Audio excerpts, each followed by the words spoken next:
Hi, everybody. Hello and welcome. Here we are. It's Friday. And after a lot of rewiring, and there's still a lot left to do because I have to wait for things to show up in the mail to finish this job because everything broke. Not everything. A bunch of stuff broke. And so I had to replace some gear, move some other gear around. The lights are bad. Well, I don't know. The lighting is fine. But one of the lights broke, all this other stuff. But we're here to rank 8-bit Nintendo games. We could do it in the dark if we had to, honestly. You know, the lights are just a mere convenience. I mean, I suppose the cameras are as well. But yes, we're here to rank another batch of games. We've got, let's see here. We've got 431 games on this list. It's a disaster. Look at this. Look at the bottom of this list. Raid 2020, Operation Secret Storm, The Uncanny X-Men. I mean, Athena, once thought of back in episode 4 as one of the worst games, surely one of the worst games we would play. We've found ourselves here with Athena not even in the bottom 10 anymore, climbing its way out ever so slowly. Makes me want to go and play Athena again. No, it doesn't. Meanwhile, up here up top, what's this top 10 looking like these days? Mega Man 2, Bionic Commando, Super Mario Brothers, The Legend of Zelda, Rygar, River City Ransom, Super Mario Brothers 2. That's the US. That's Mario Madness. If you call it that for some reason, I don't know. DuckTales, Contra, and Baseball Stars. I always thought that when you would see Super Mario Brothers 2 as listed as Super Mario Brothers 2 Mario Madness, anyone who would write that out that way, they're sick. It said that on the box. It said Mario Madness on the box, but that never struck me as a subtitle. It was more just like, I don't know, we wrote this on the box. It's fucking crazy. Look at all these vegetables.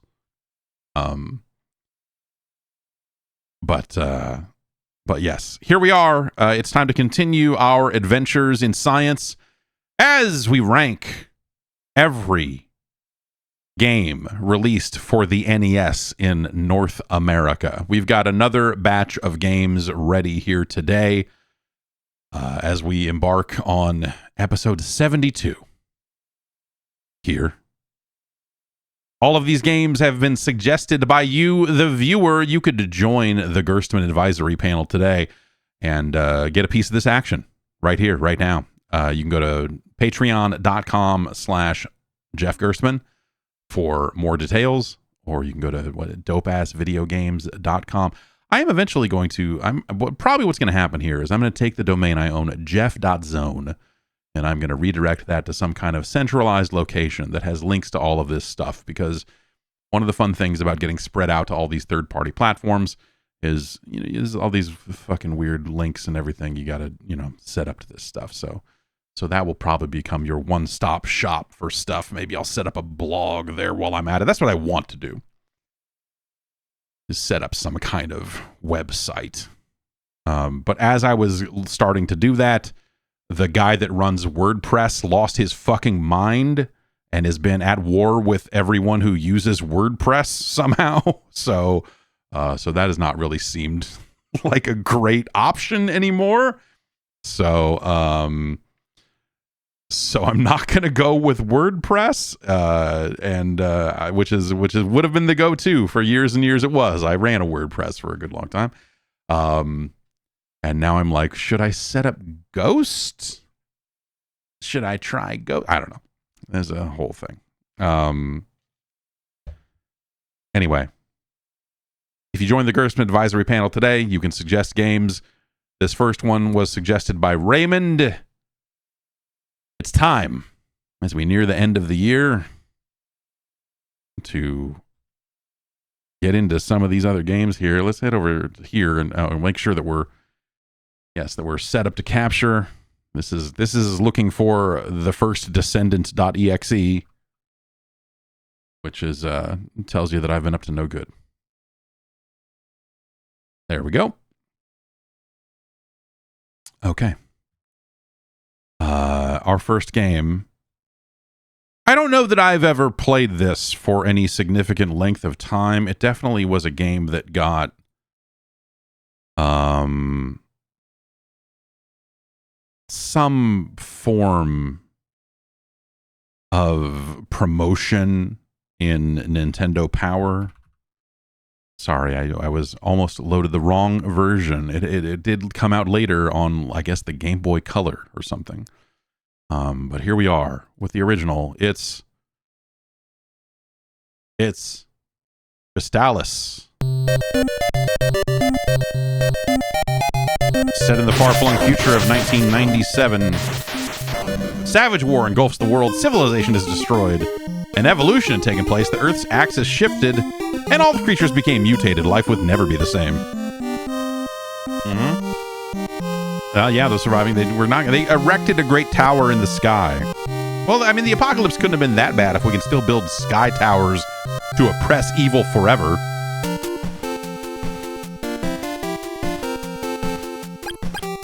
Okay. All right, we got dragons, we got flowers. 100 years have passed. Most of the Earth has become dominated by mutated creatures, of course.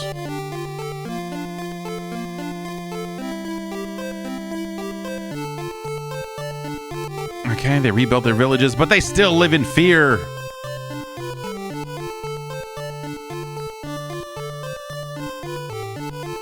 Oh, so once they activated the tower, things went bad. Once evil emerged, would they still stand a chance? There was still one hope. Is it this book? Oh. Oh my. Okay, system 1024, functional condition green. Good, that's good. Input code name. I don't... Nice, it didn't make me put a thing in. Hopefully that doesn't just make it a blank thing. I don't like naming characters, I just don't. Hi.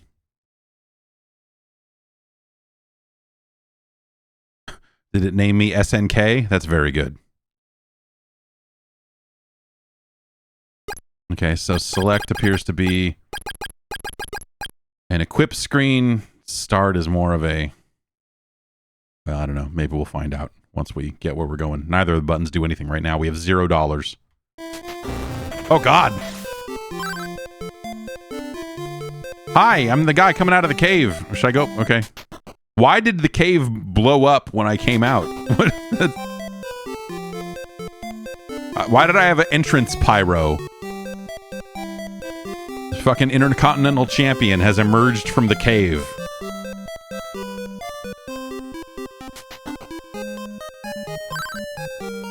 This is the village of Leaf. There are great dangers outside of town. Please be careful. That's weird. So it doesn't... I don't hit a button to do that. I just bump up against them. Oh, it's you. I'm sorry, I ran from you. Zebu says he is having a hard time with the windmill guard. He is always sleeping. I like that you don't ask anything about, like, yo, what were you doing in that cave? It's just like, I'm sorry, you're the cave guy. Anyway, Zebu's having trouble with the windmill guard. Need to rest? Please stay. No.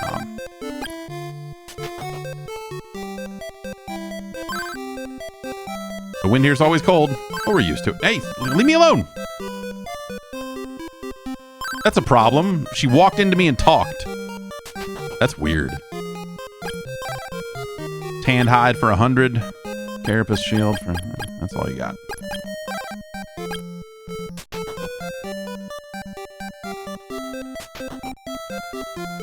Show me what you got. Herbs, antidote, warp boots, and an alarm flute.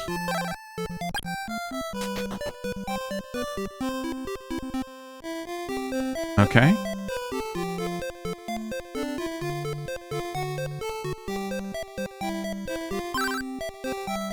No.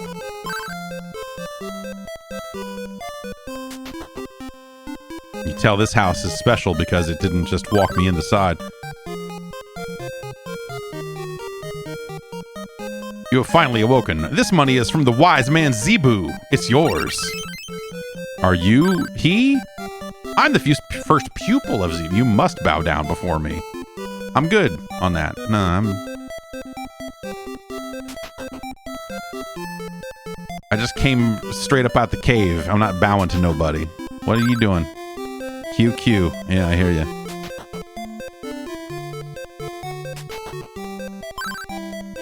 I'm the village elder. We were told you'd arrive. Receive this sword. This and others like it will guide you. Okay, we have the Sword of Wind.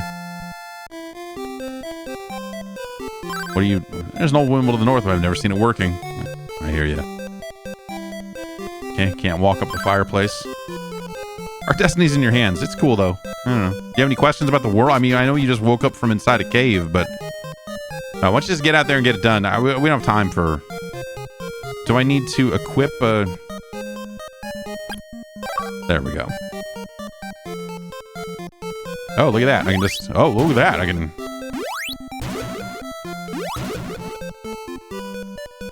Okay, so we can just... Oh, look at that.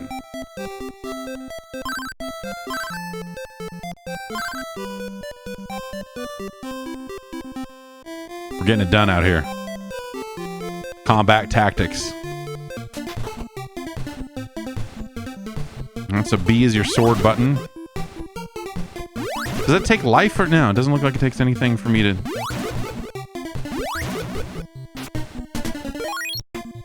Should I have bought something else?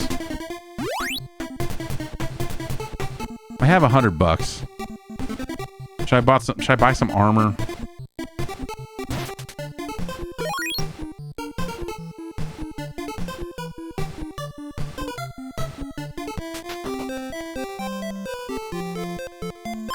Leave me alone!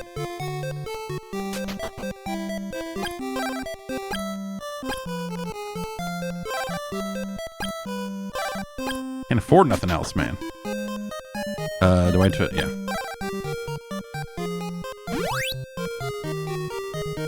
I feel like this swirling... When I have this charged up, these should do damage. Alright, Windmill Guard is always sleeping. We know the windmill is to the north. We've never seen it working. Oh, look at this. We're hiding.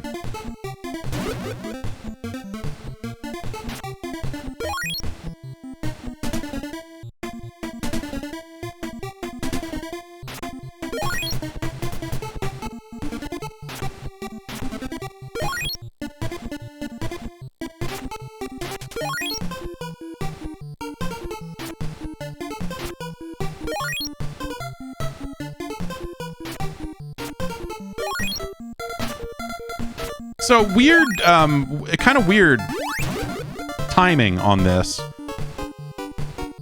But last night, I was playing Daikatana for the Game Boy Color.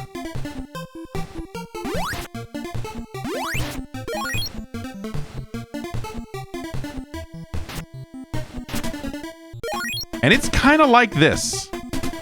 To the point where I keep hitting the A button to try to jump.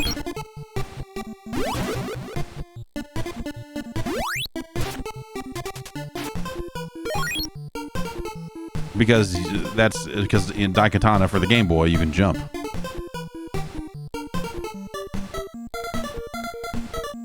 It's a game I always intended to play.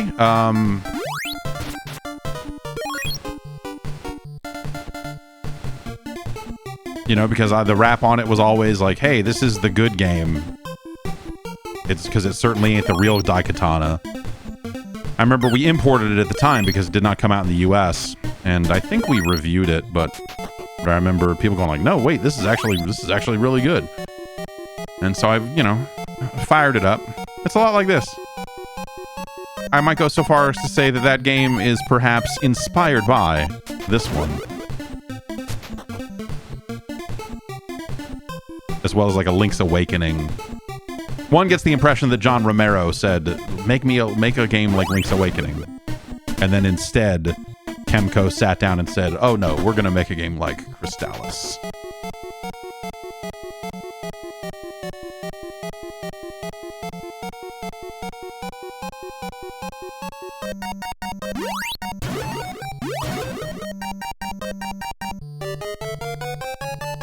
You move really fast. I like that.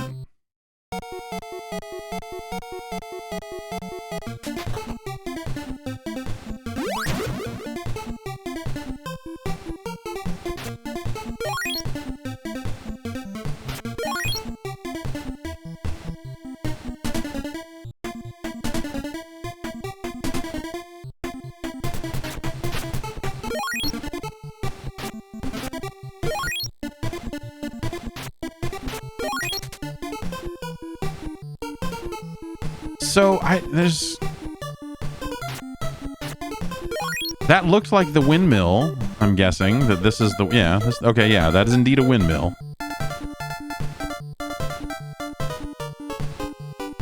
I didn't see a guard. I don't see anyone here. Is there anywhere to go over here before we go back across? Oh, here's another cave.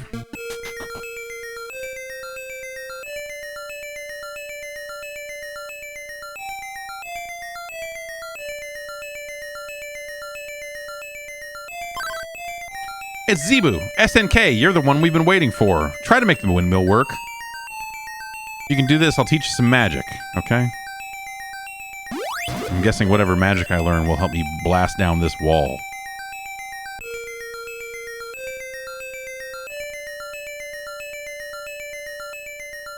This game feels nice. Like it's, again, like you skitter, you're really quick.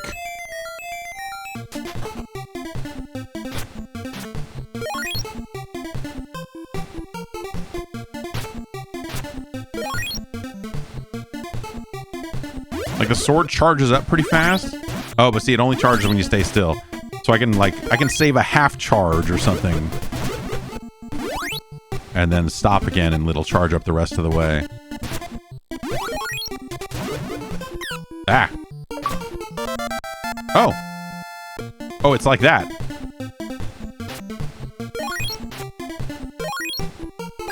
I guess it's on the bottom of the screen, but for some reason it did not register the idea of, like, gaining levels.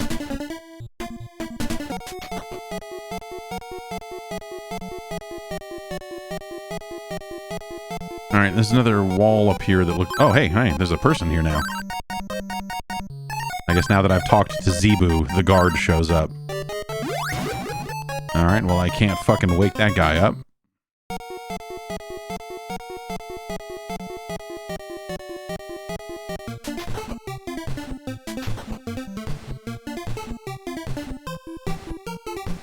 Nothing here has like a level of, like a line of text or anything. It's just... It's not like... You see a keyhole. I mean, I guess, you know, we see a keyhole, so whatever.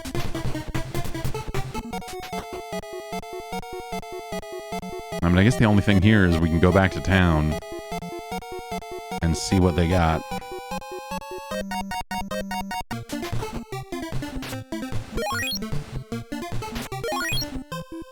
This is a good little tune.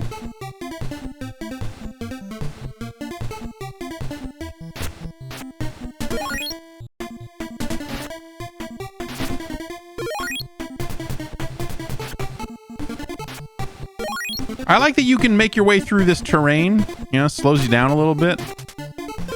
That feels like detail that a lot of games would just ignore. I mean, I guess this is what, 1990 or something, so it's not, you know, a little newer than some of this other stuff.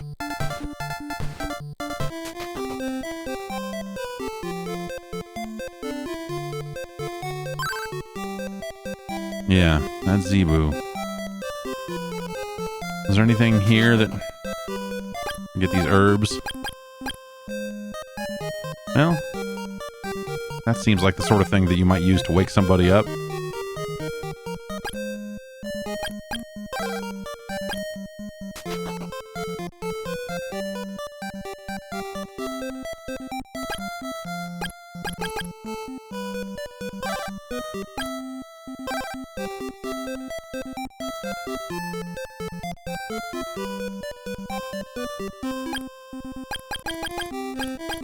I feel like maybe I shouldn't equip this until I get close in case you accidentally use it and it goes away or something, but I don't know.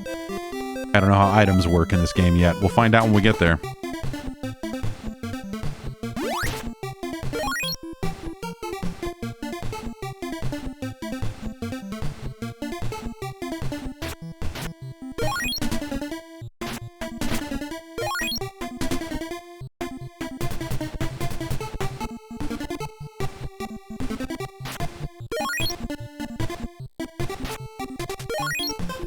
But there's definitely something to the combat in Daikatana for the Game Boy Color that is like, you can swing the sword fast, and so you can just fucking, like, you pound on these guys. There's like a lot of knockback on the attacks in Daikatana.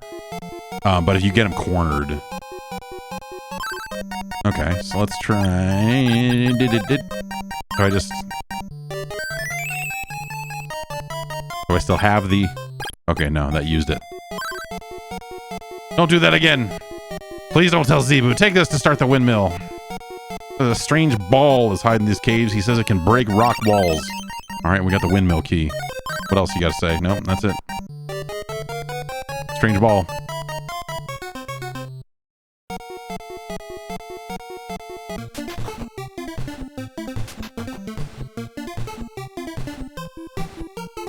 So I guess I just... Okay. It's weird that, like, the attack button is also the use item button. So you're effectively running around hitting things with your sword to make them work. Alright, that key is no longer in my inventory. Apparently, starting the windmill caused that friggin' cave to blow open. Let's see what this guy has to say about all this. Same old shit.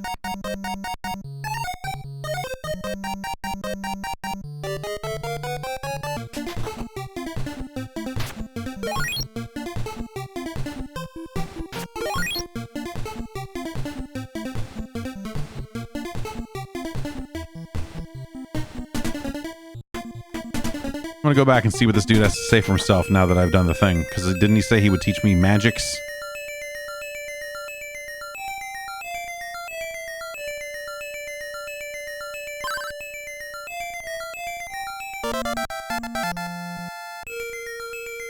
Okay.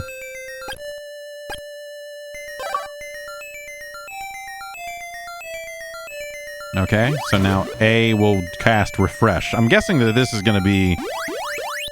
Oh, that's like a hold it down sort of job, huh? Alright, now we need the ball to break through these walls.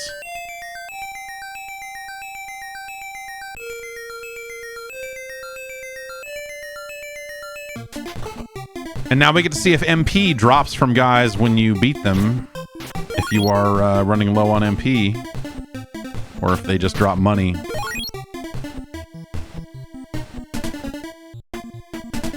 I feel like those are the sort of, like...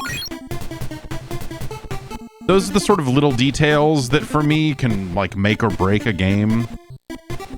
Like, if I have to go back to town to restore MP, that is not great. You know? Like, if there's a lot of, like, nope, go backtrack to replenish resources. Like, I was like, no.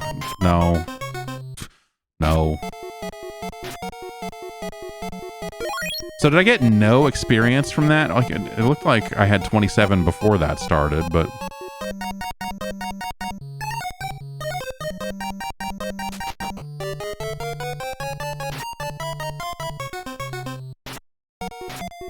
Okay, now it's 29, okay. So should I just grind out a level here?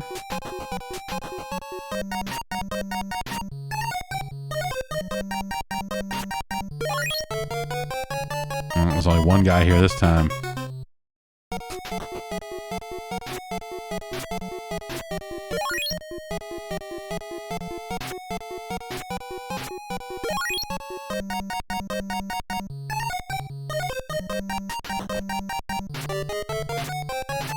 These guys give out just enough XP that this feels like something I could reasonably get away with.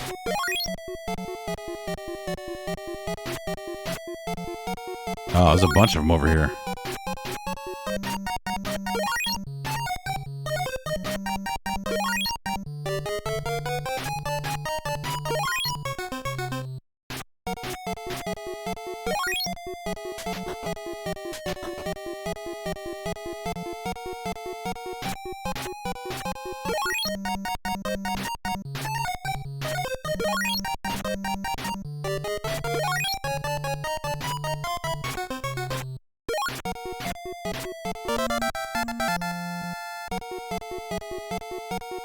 So our MP max went up, but we did not actually regain any MP. these guys now only take 2 hits to kill, which is cool.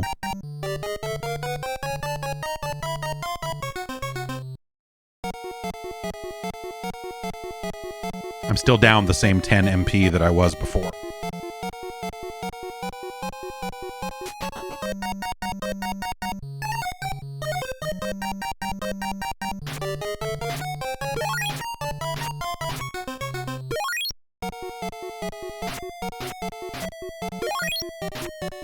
Ah! Uh-oh. Is this something that's going to run its course and then I'm going to be okay? Or do I need to... Okay. Nope.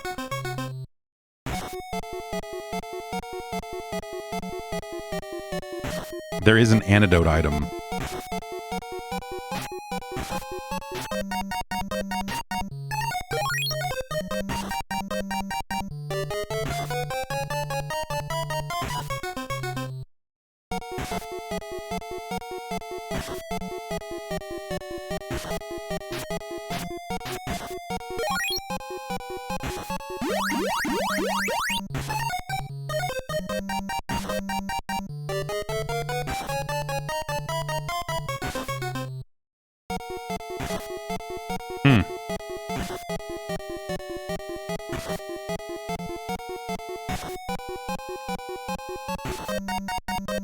So I guess this is the sort of game where you need to keep them fangs on you, huh?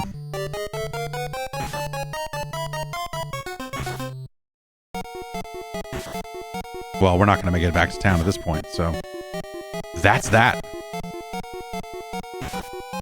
That's, I don't know, like, this is the sort of, like, usability or whatever, like, friendliness type stuff that I just, I don't have the patience for anymore. And I think a lot of games in this, style have moved away from that sort of thing. So it's just like last cave you were in. Man. Like, so do I have... Yeah, so I have refresh.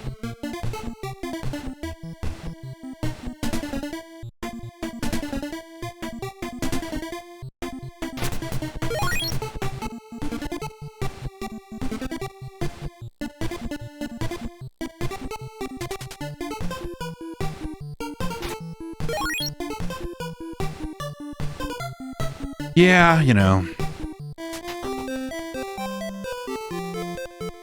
How much does shit cost?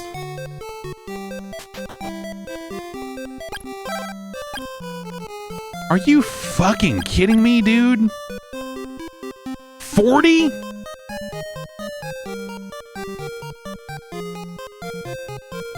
For one? I just brushed up against that guy.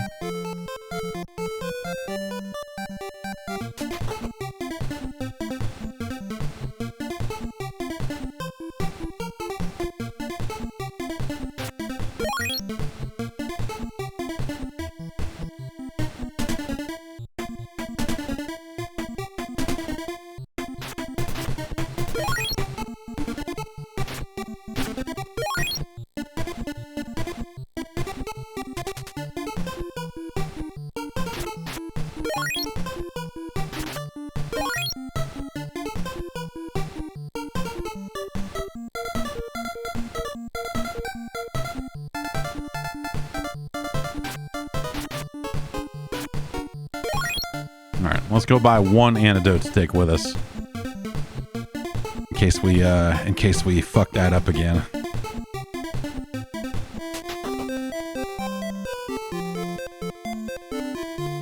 Get out of my way. This is actually really annoying. The way that they will, like, give their line of dialogue without you having to hit A actually kind of sucks. Okay. We will purchase antidote. I'm assuming the warp boots warp you back to town. As a one-time use sort of thing. That seems like what they would do. Alright.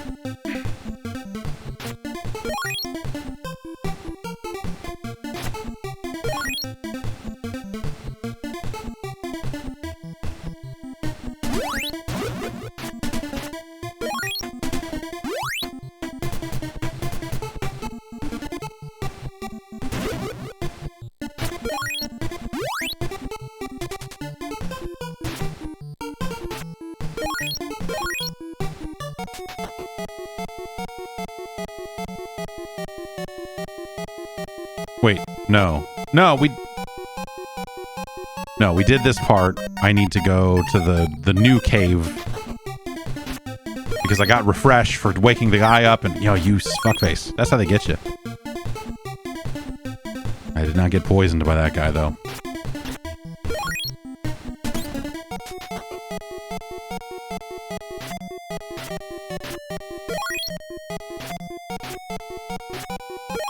Let's see if I should probably get better at using the actual charge attack.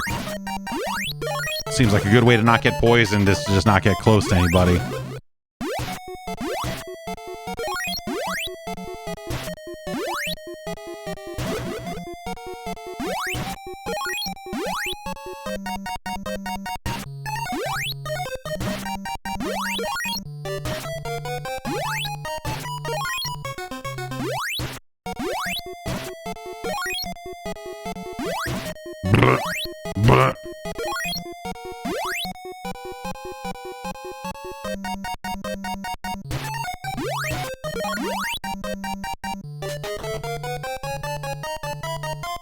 I like that it preserves charge, you know, as you're walking through doorways and stuff like this.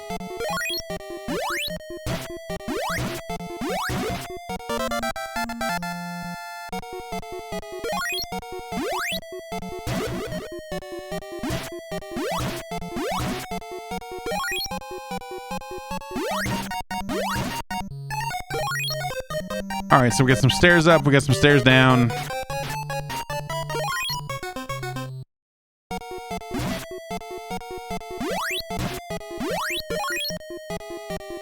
And then what was over here?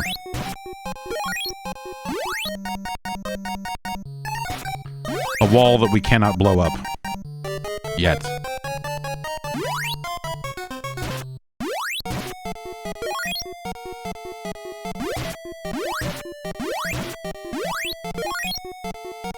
I'm gonna go over here and go down.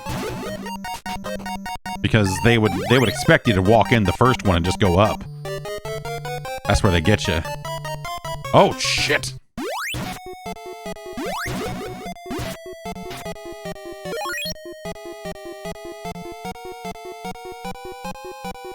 Ah, you...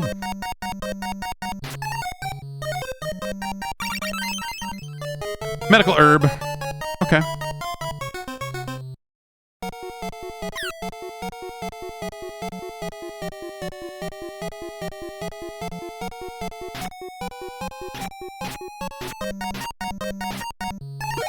Four XP for killing that guy. Okay, we got big stairs there. Another rock man. Ah, whoa! Ah! Oh.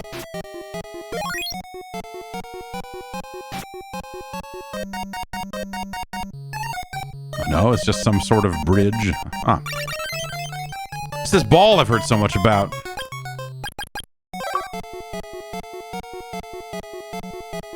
Oh.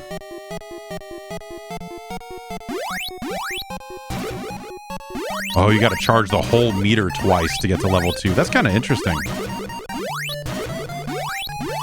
Ah, you...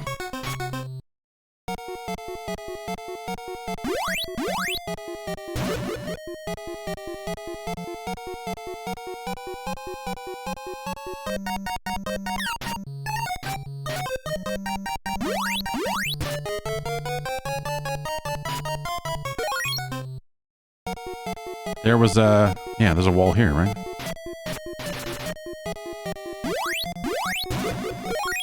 This looks like something I should be able to blow open with a ball... I should be able to blow open. Oops. Well, I healed. Get out of my face! This kind of... Oh, okay. Apparently I have to be right up against it. Or do I have to hit it twice? More antidotes. Wait.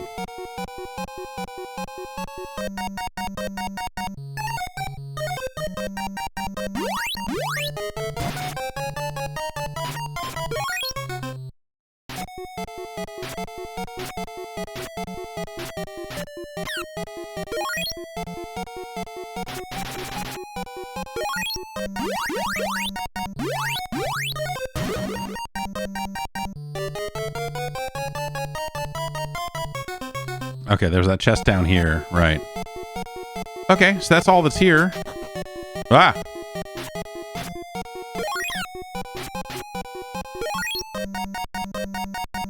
There was the... There was a wall here that I think... Oh, no! Double poisoned. All right, what, where's the thing? We got... Okay, yeah. My body returns to normal.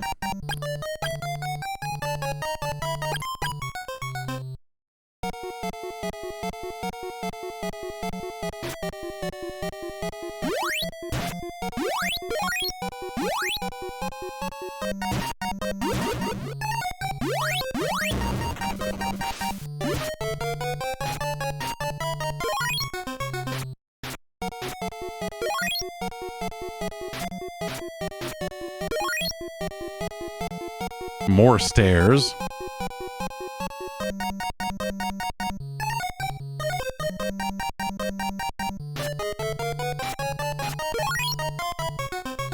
More stairs.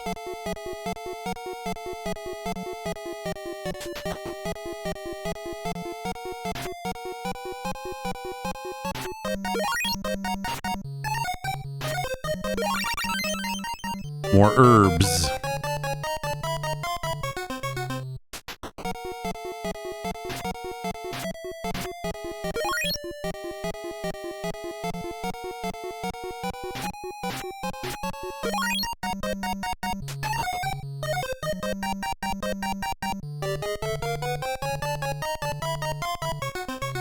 Oh. I thought that this was like the side path that I was on and not the main path.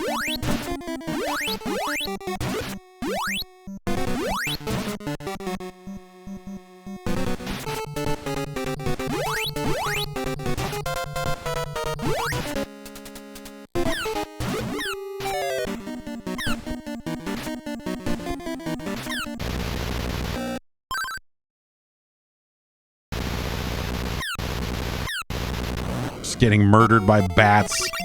Rabbit boots.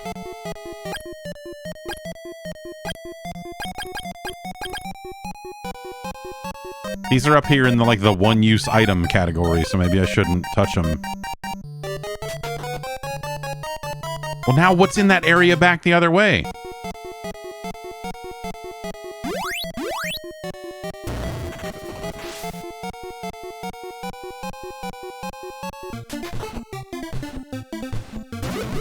Now I'm just somewhere else, man. I bet it's just it's a waste. I can't believe I'm doing this.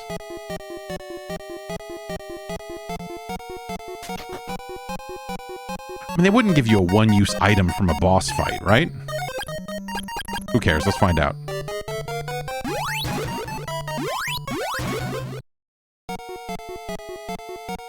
I mean, it didn't give me a jump button.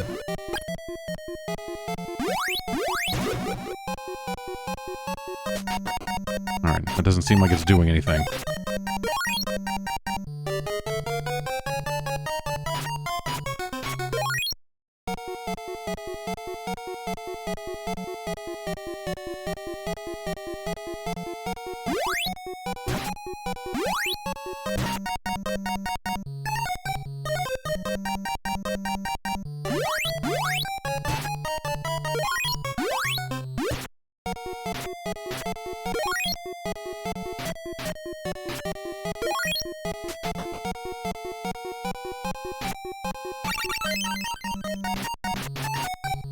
Free pair of warp boots.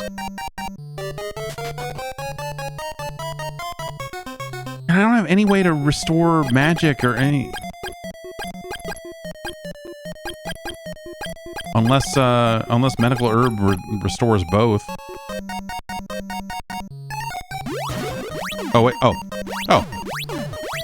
Okay, so I guess if you don't have magic equipped, you can jump with the boots? It's a weird jump. Boy, yeah. That Game Boy Color Daikatana game sure is just just this, isn't it?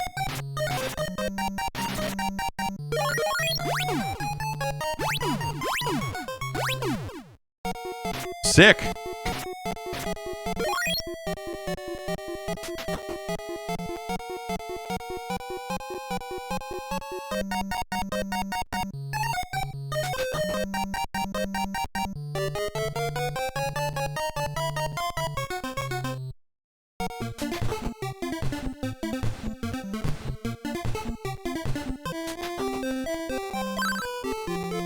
I am Akahana.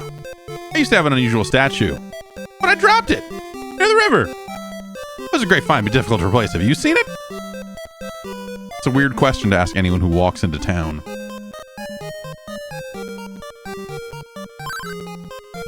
Town's mostly for travelers. Tell me more. I wonder.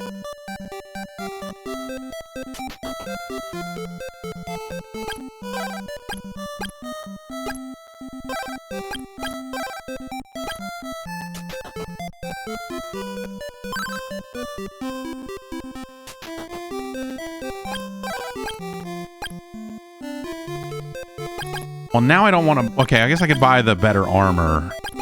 Or I could save up, because I don't have a shield at all. So I don't want to buy the level 1 shield, when clearly I could save up for this bronze shield.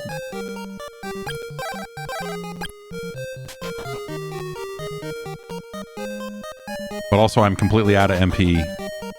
And probably need to spend this money. No? Did that not... Okay, alright.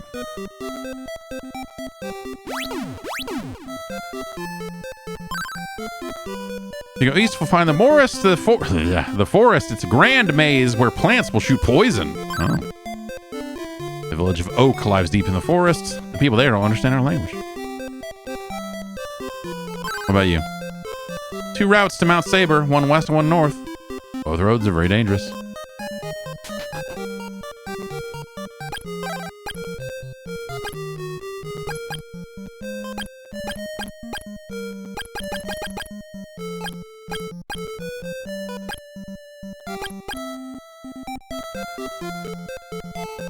So I get 50 back on the armor. So it was 140, and I would still have 60 left, but I think that level 1 shield is like 70, so it still wouldn't be enough to make it work that way.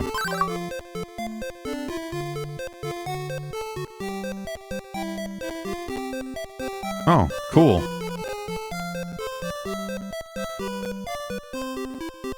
That guy just found out how to get rich quick. I told him I made a lot of money from stones I found on Mount Saber. After that, he got excited. Okay.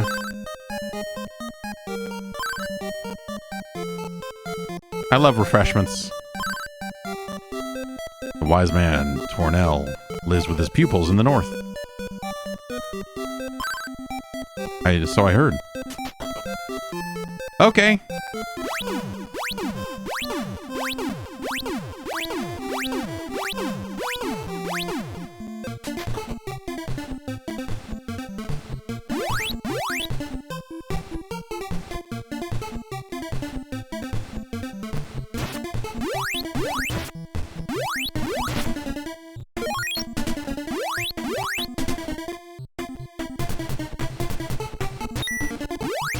Oh, word? There's nothing. I got nothing for these guys, huh? Terrifying. Terrifying mushroom.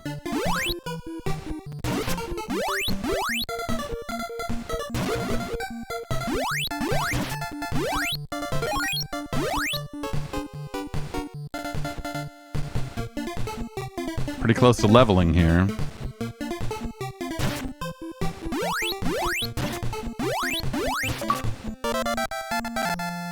Oh.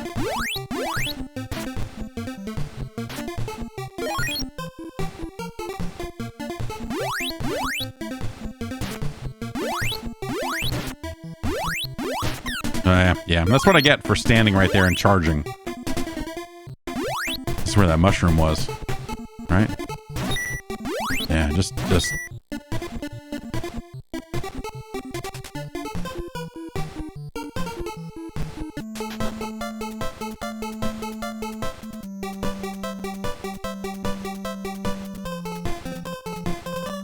Alright, we got a cave.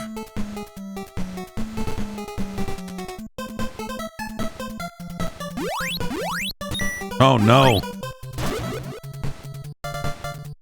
Oh no. Maybe I shouldn't be here yet? Is that the lesson?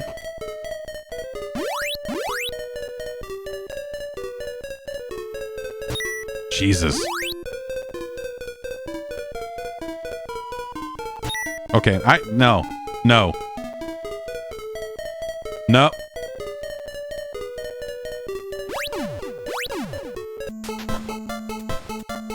Mobility is pretty good. You don't have a lot of mid-air control on that jump, but...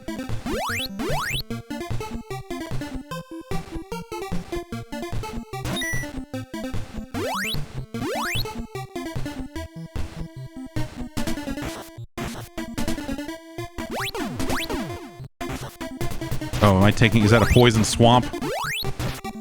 These fucking video games and their poison swamps, man.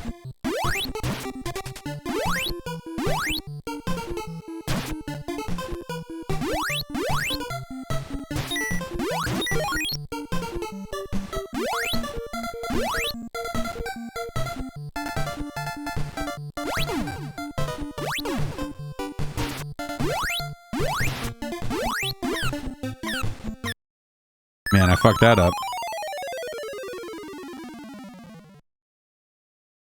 Oh well.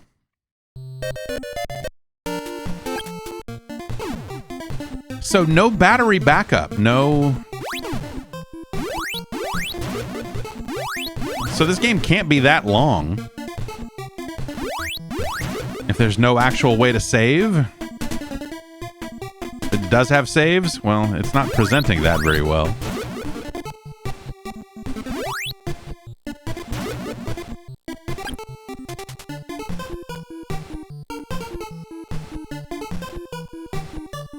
I can save. You have to hit select on the inventory screen. Okay, that is not. Okay, no, you have to hit start on the inventory screen.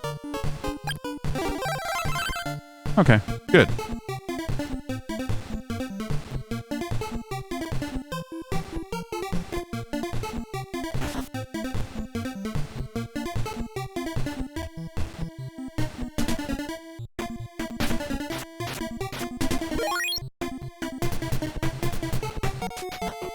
Well, I don't really have a need to go back.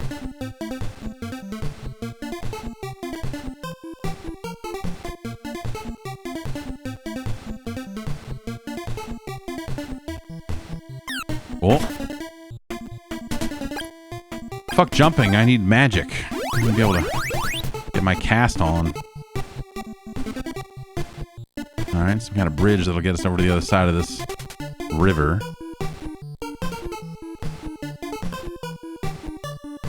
Well, now, see, now you wish you could jump.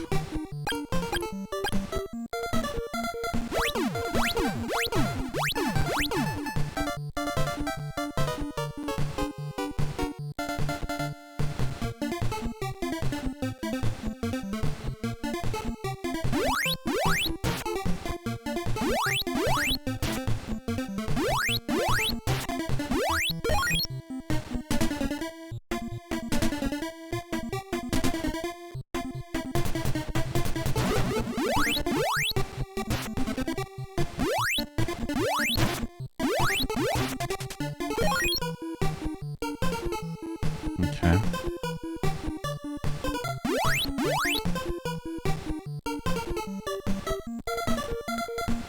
Oh god, big ones.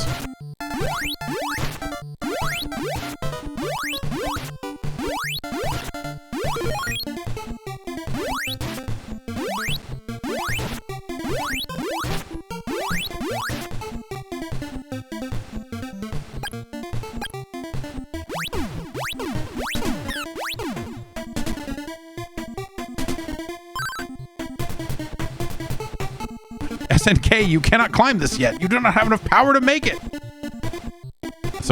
That's a really weird message. Really weird way to gate access to an area.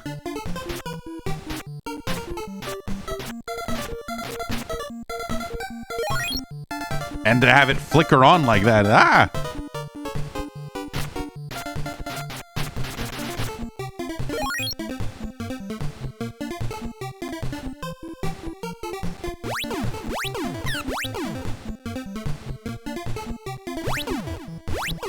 Oops.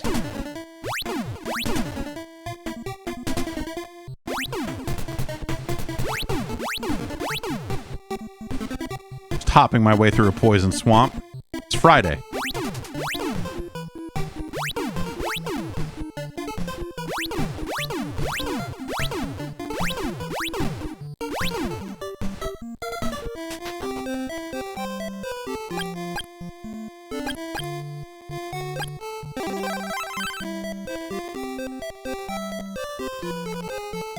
Okay.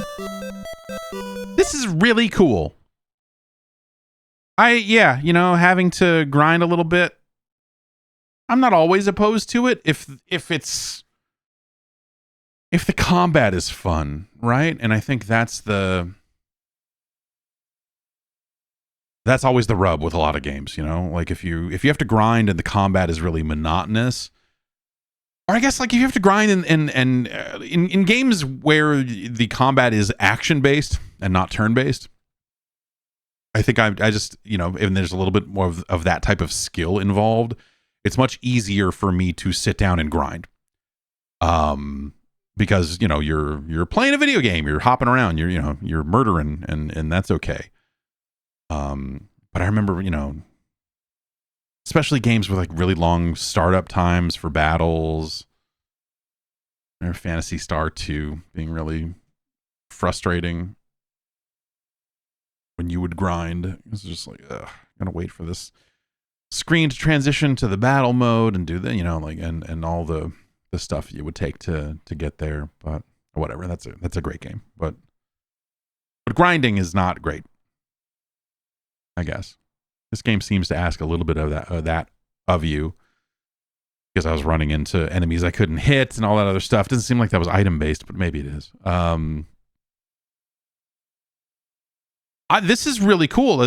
Like I said, I'm loosely familiar with what Crystalis is, but never really spent a ton of time with it. And yeah, that's a game like I might play that instead of Daikatana for the Game Boy Color, which I was like, maybe I'll just fire it up, and play my way through Daikatana for Game Boy in my spare time. But actually, I might just play this now, or rather play this first, because boy oh boy. That's a weird coincidence that I played Daikatana last night, and that this game is so that game, or vice versa, right? Like they really sat down and said, we want to make a new Crystalis, and then all of the pre-release press, or maybe it's just people forgot this game, and it was just like bad writing on people's parts, but like. Link's Awakening is the game that is usually cited as like, or just Zelda in general. Like the story was always like, oh, Romero said that he wanted a Zelda style game. If he was going to make a game on Nintendo platforms, if he was going to make a Game Boy game, like don't just make the regular Daikatana. Like you've got to try to do something, something different. And so they sat down and made this game. And the rap always was like, oh, they were inspired by Zelda. But dude, when you like having played that game extremely recently and now playing this, like it's very clear that the developers of Daikatana for Game Boy really wanted to make them a Crystalis, which is funny because this game got ported to Game Boy Color as well, didn't it? I know there's a portable version of Crystalis that seems reasonably well regarded. So kind of cool. Where does this go on our list?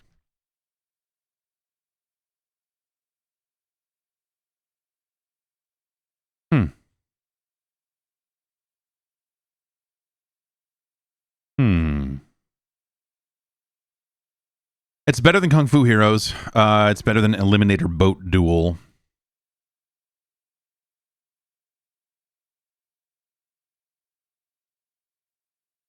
It is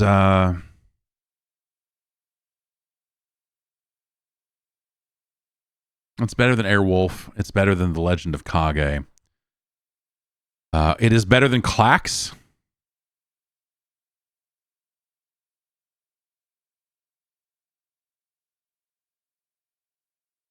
It's better than Iron Tank, The Battle for Normandy. It's better than Zombie Nation.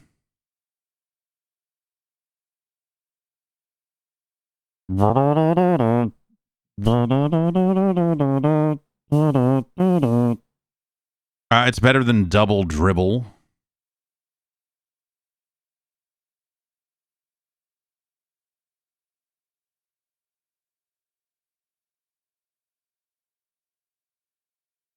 It's a better game than Fire and Ice.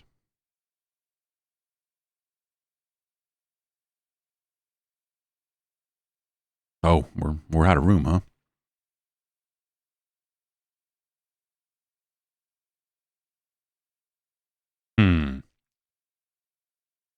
It's tough. This is tough. It's better than Cobra Triangle. It's better than Gargoyle's Quest 2. Which this also kind of, for some reason, reminded me of a little bit. It's better than Mega Man 1. Is it better than Ninja Gaiden? Yes. Is it better than Mega Man 1? Yes. Is it better than Gunnak?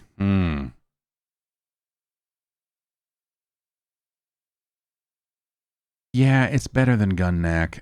Is it better than Jackal? Yeah, it's better than Jackal. Is it better than Metal Gear?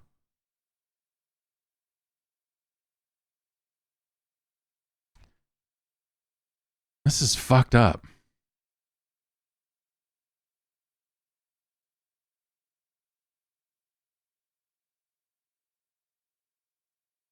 Is it better than Metal Gear? I mean, the language is a lot cleaner and easier to look at, and and like it's like there's parts of Metal Gear where the translation kind of gets in your way. I like the fluidity. The movement here is really great. I think that carries it a long way. Like the combat feels nice. It's very snappy. It's very quick. I like that.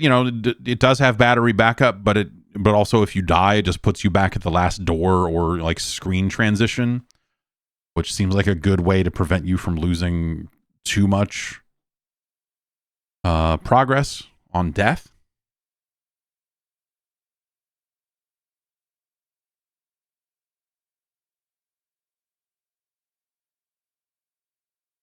Metal Gear is a fantastic game. Yeah, both kind of fiddly. Both kind of fiddly in the menus, that's for sure. Crystalis not as fiddly as Metal Gear. Or at least they have the decency to put everything in like one menu that you can just kind of scroll through instead of your weapon and then your item and then your, like going through the menus in Metal Gear and the key card stuff is just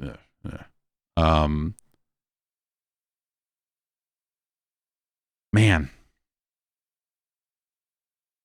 Operation Intrude N313. We got these remote control missiles. You can call Diane. Cardboard box. Really good noise when you pull the trigger with no bullets in Metal Gear.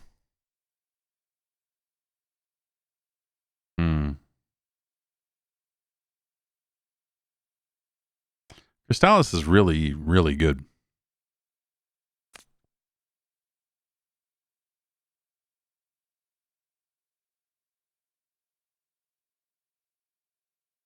But it's not better than Metal Gear. It's our new number 22. It is better than Jackal.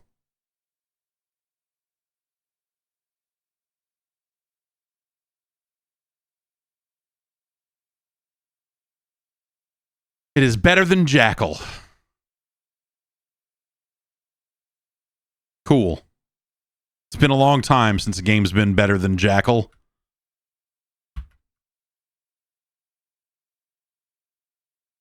That's not entirely true. It's been a few weeks. But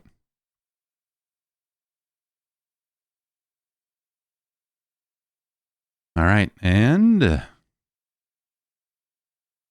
you have it. Right there. Crystalis. Better than Jackal. Cool. All right. Thanks to Raymond for suggesting that one. Next up, Shiny wanted to see this one. I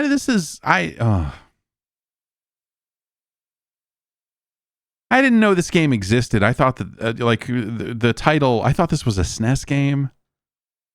Always a good sign. This is from your friends at LJN. 1992, huh? Yeah, was this on SNES? Return of the Sinister 6.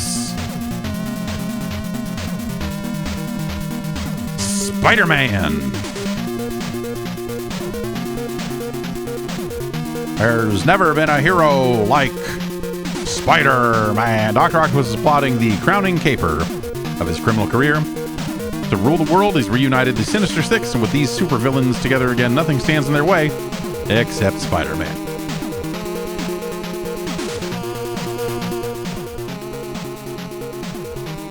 This is ugly already.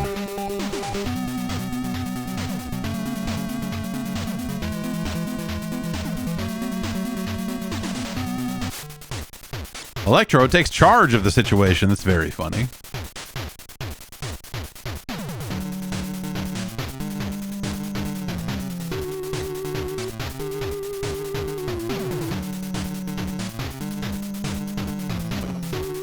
Oh, what the fuck?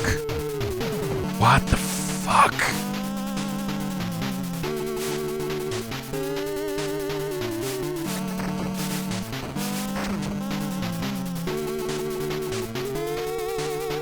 Okay, we can't attack while running? If I hit the button once, he punches. If I double tap it, he does a jump kick. If I hold it down, he just sticks that fist out forever and will not move any further. There is no jump attack because why would Spider-Man be able to... Oh, look at that. If I'm running, he does a flip. Okay, and that's how I can do web stuff. Web stuff! That's his famous... Oh, shit.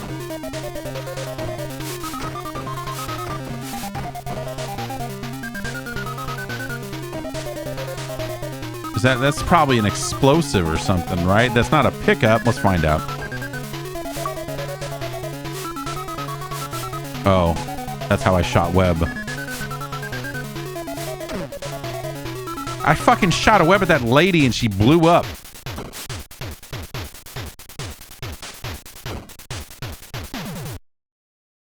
Who developed this? What, like, overwarmed, like...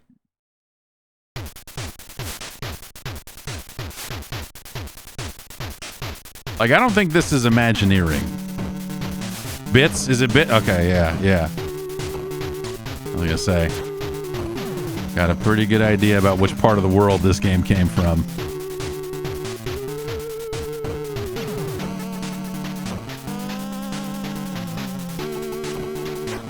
Ah, what the f...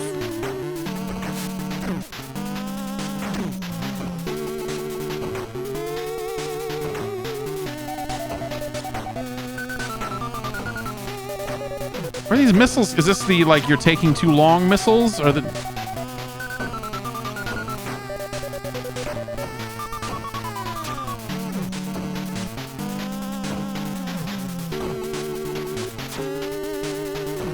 I like the attempts to make, like, realistic web swinging by, like, you can only swing on things.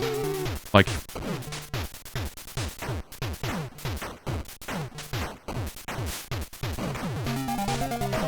Yeah, I can't hit these people because the jump kick goes too far. I just...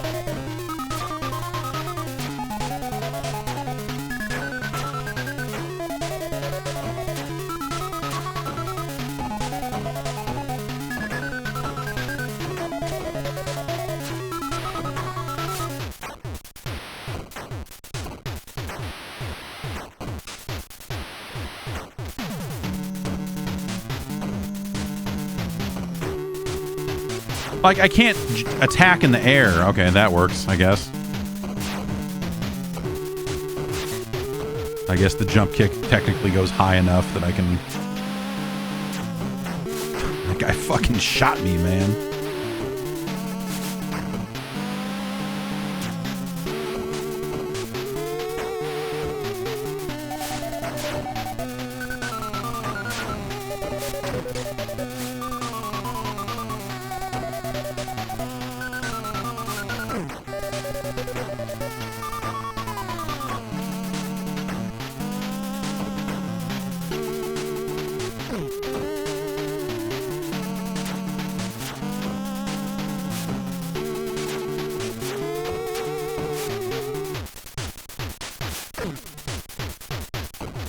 That door, that said no entry on it, and oh, I have to hit it multiple times. There we go.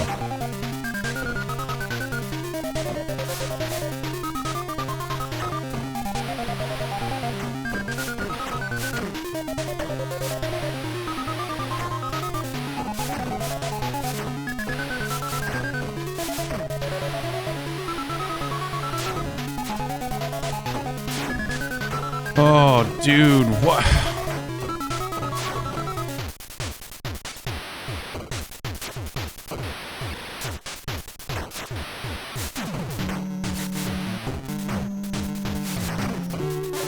It's a good thing that the guy with the key was right in front of the frickin' door. Oh yes, make the key float down and open. That's how we do it in video game land.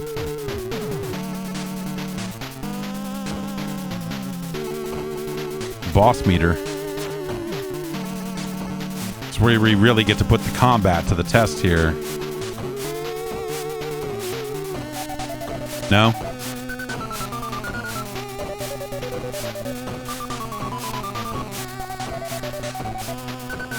No, it's not,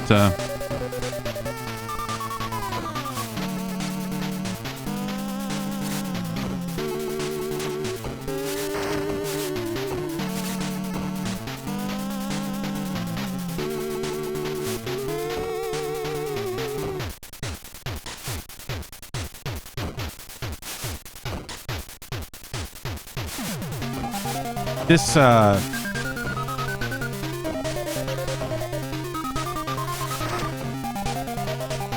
why? He's spending most of his time in a spot where I can't even walk.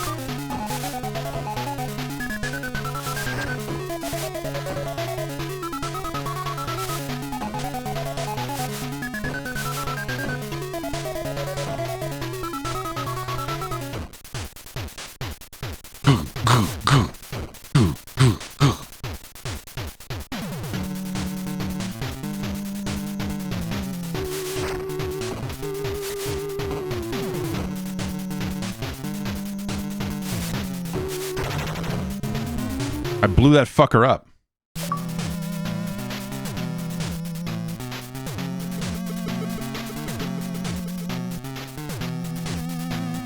Spider-Man's like, let me web you up and take you to jail. He's like, no, not this time. Actually, this time I'm just gonna blow you up.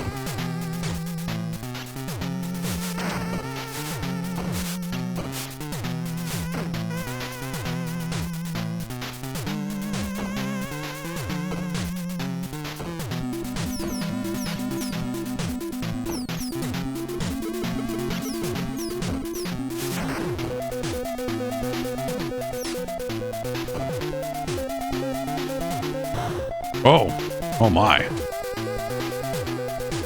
Why did that happen? It's not important.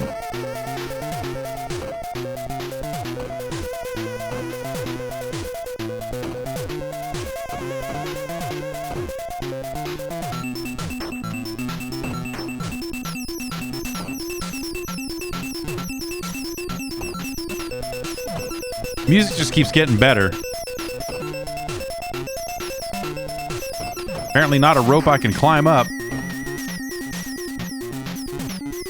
Or is it?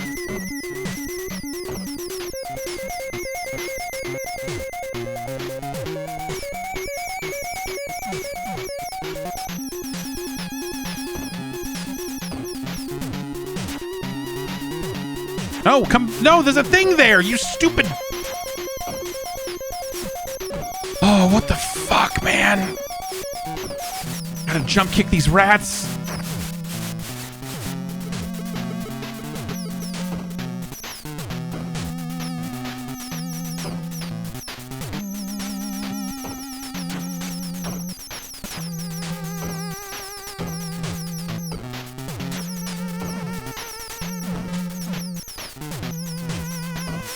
Okay, there's nothing this way. There's nothing this way. So I must have to go back up, but I can't.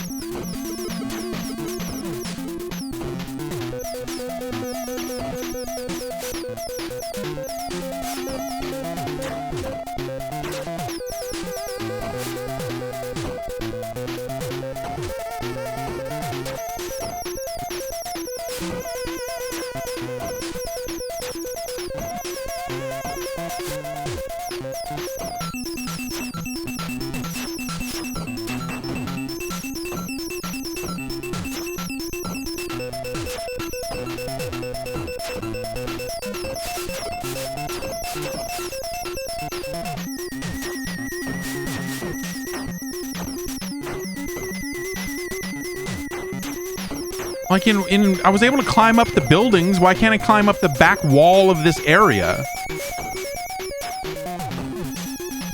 Why can't I grab onto the ledges here and bring my way up?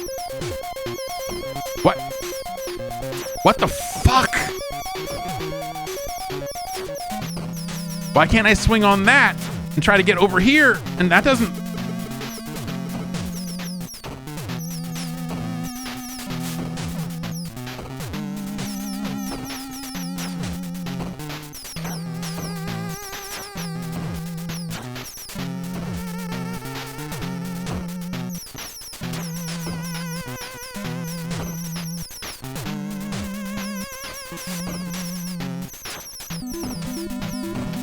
Am I gonna die? Will the rats kill me eventually? Oh.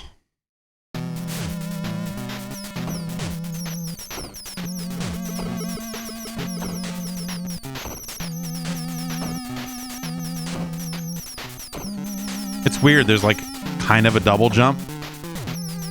Like that's if I hold down the button. That's if I tap the button. But if I double tap the button, see that little, he'll jerk up a little bit. Just a little bit of Spider-Man jerk, just jerking it. But if you wait too long, he doesn't do it. And I can't think, like, it doesn't help you get any higher. Like, I can't think of any, like, actual purpose that this would serve. Other than this, the jump is weird.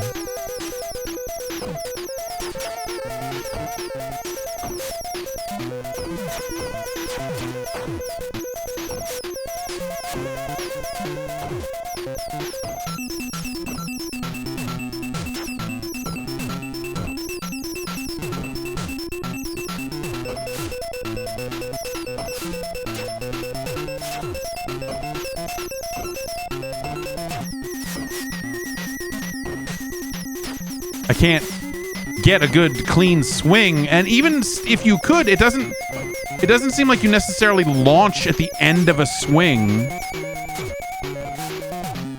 in a way that works. Are the rats doing any damage?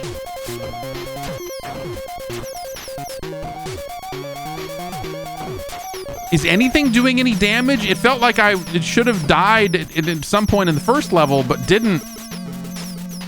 I see no meter on screen. There is no Peter meter that tells me if Peter Parker is in danger of dying or not. Oh, this guy shot so hard it looped around the world and shot me. What the... Where'd that bullet come from?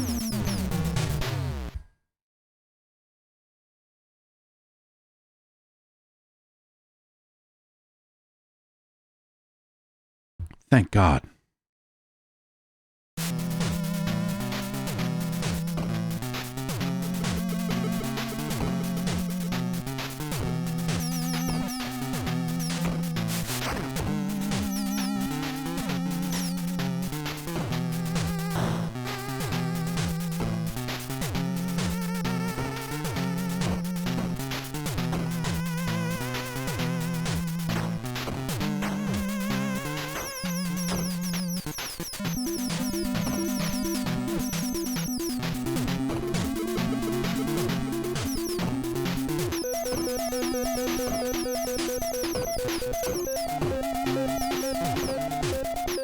Can't grab onto this. I have to instead fall all the way down, and then I can climb up from the bottom.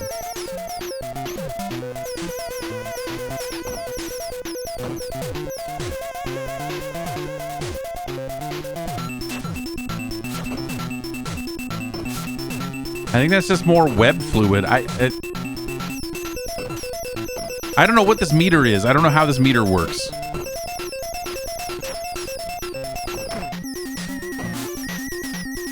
All right, we've picked up whatever that is.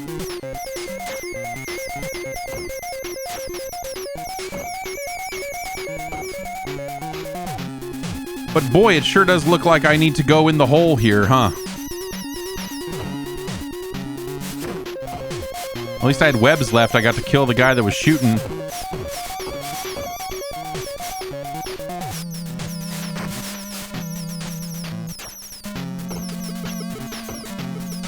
I don't think that there's another way through. I don't think that there's another way around, because if I went back to the left...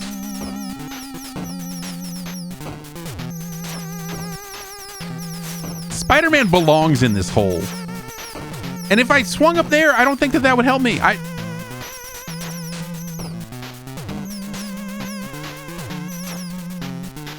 Come on, you piece of shit!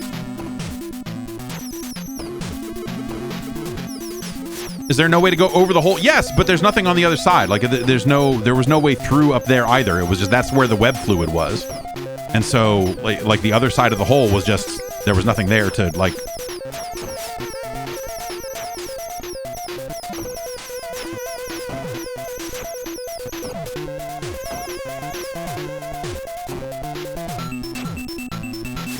Spider-Man is bad. Maybe Spider-Man is bad.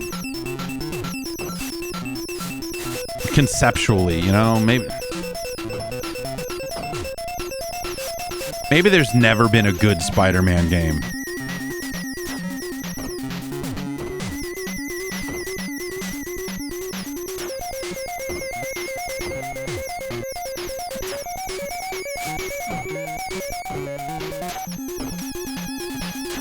It's hard to imagine a world where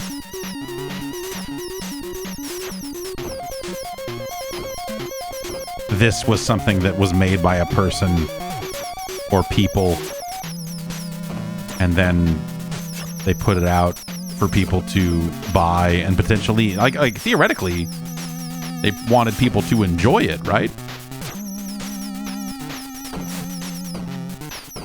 It's weird because, like, if I hold the button down, he'll stay on this, but... Oh, there we go. Okay. Am I picking up speed at all? There we go. Okay. Okay. It wouldn't... I was doing that. I was holding down the button, but it wasn't... Like... It wasn't staying swinging. It would... The swing would still stop. So over here is where we picked up whatever the fuck that item was. So now maybe we just go back down here. Like, what if I go this way? Oh, yeah, what if I go, this...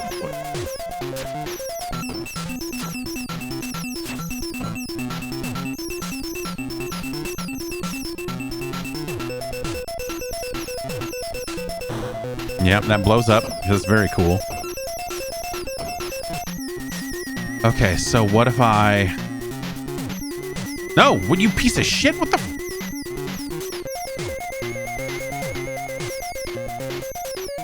Nope, nope. When he's in that falling state, he will not shoot a web.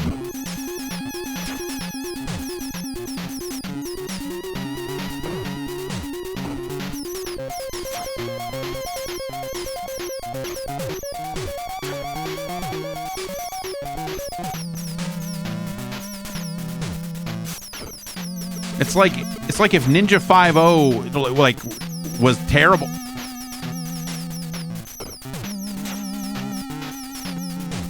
Okay, now jump off the stupid fucking thing, you piece of shit.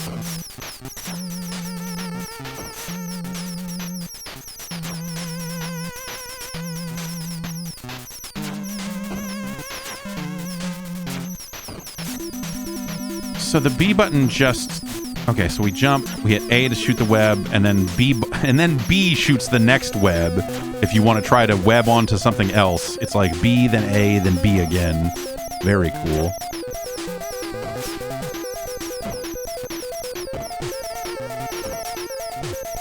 Yeah, can you make the web shorter? It doesn't look like it.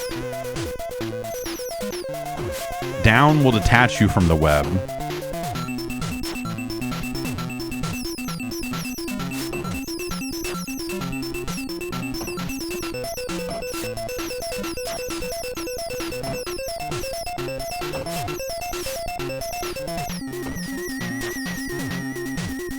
So I need to jump, hold down B, and while I'm holding down B, push A to shoot the web that gets us swinging. And now I'm holding down A. If I let off of A, what happens? Now if I push up while I'm still... No. Okay, that doesn't do anything. But at least we're here. At least we're doing this. And now, does B make me jump?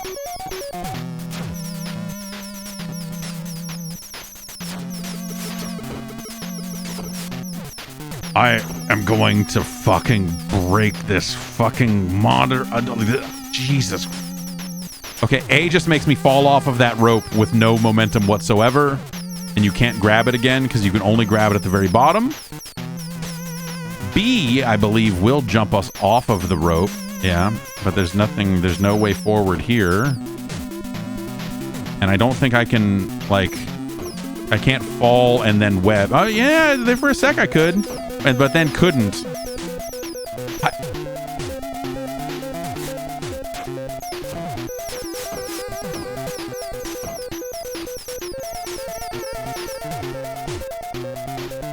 Okay.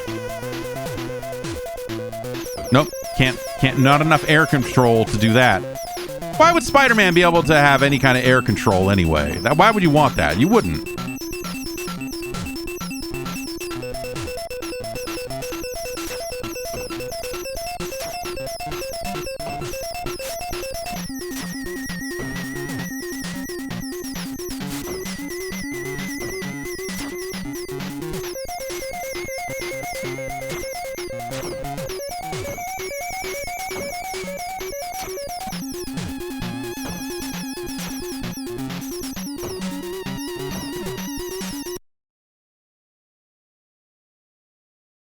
To fire an attack web, press the A button. To throw a swinging web while either falling or jumping high by pressing and holding the B button, press the A button.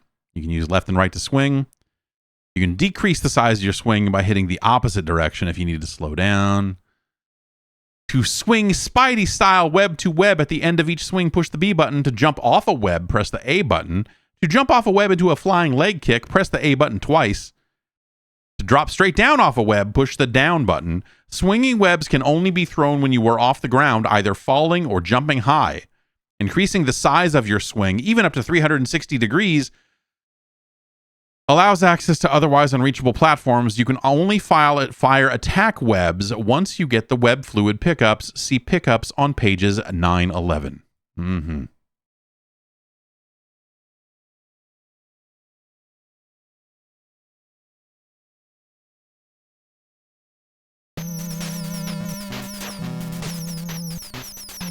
So if I push the D-pad with the momentum of the swings, that's how you get going. But if you push the opposite way, that's how you can slow it down. Well, you don't really slow it down so much as...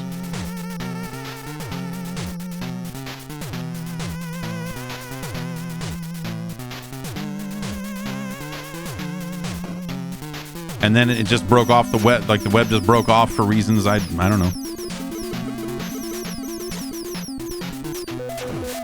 Okay. Can I do a jump kick across this gap? Can I jump across this gap? Probably not.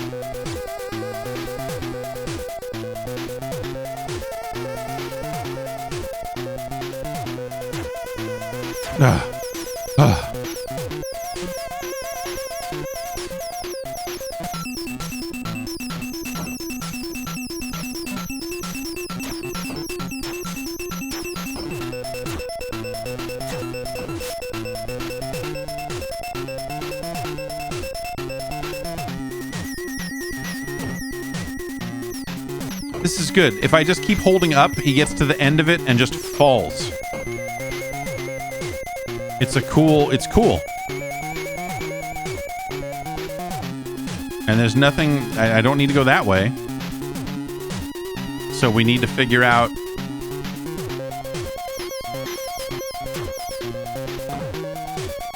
And I can't grab this in midair, so I can.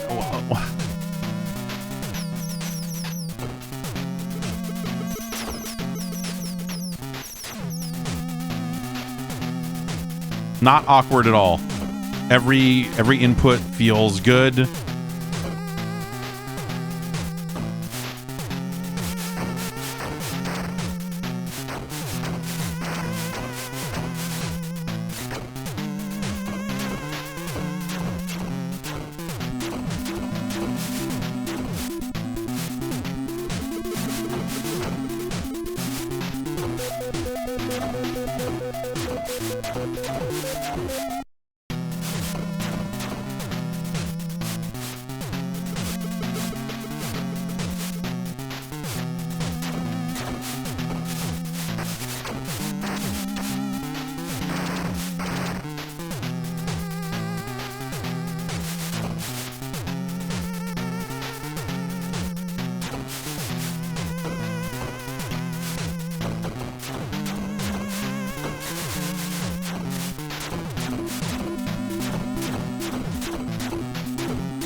I assume that the item, I mean, it looks like a plunger of some kind. It looks like a detonator of some kind. Do I need a second item? Because ain't shit happening here.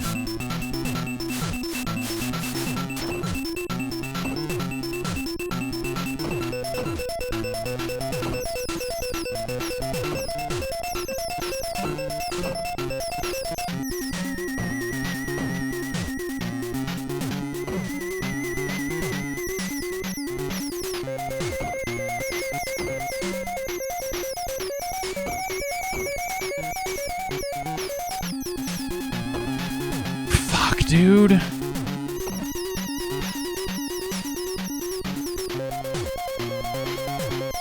All right, the detonator was over here originally. It was right here. There is some kind of ladder there on the other side there. Do I...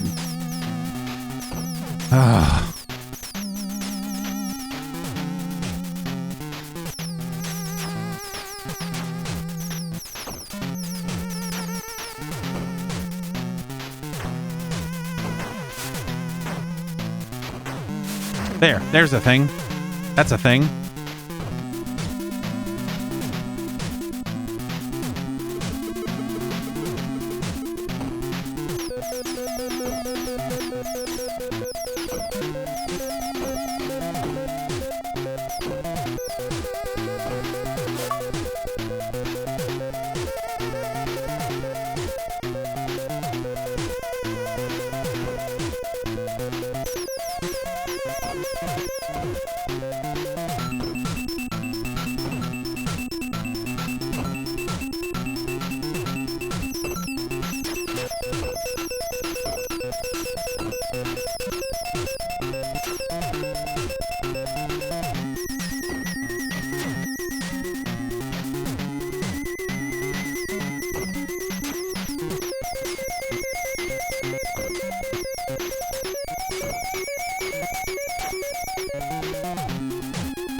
I fucking hate...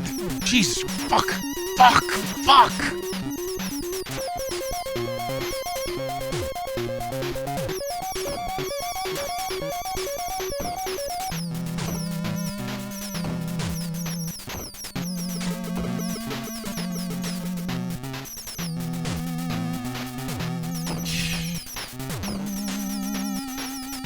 Climb the rope! Okay.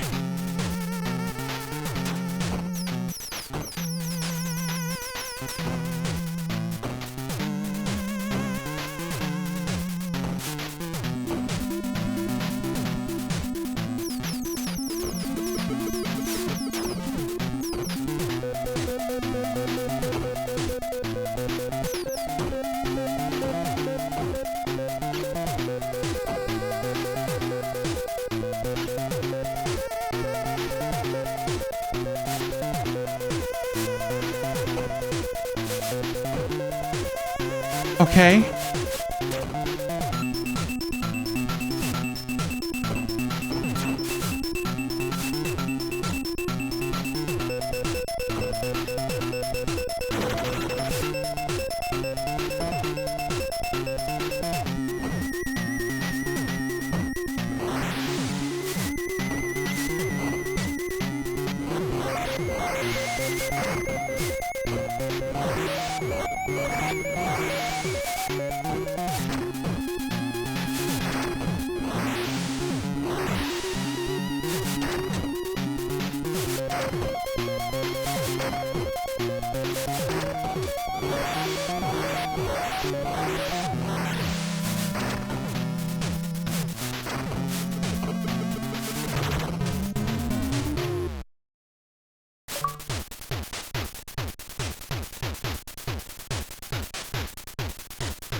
This game is astounding, dude.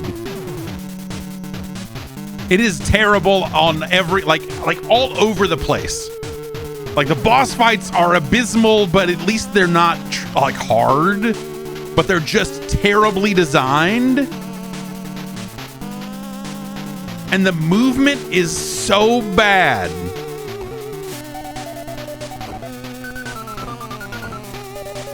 That's something I can stand on, huh? That's not just a background object?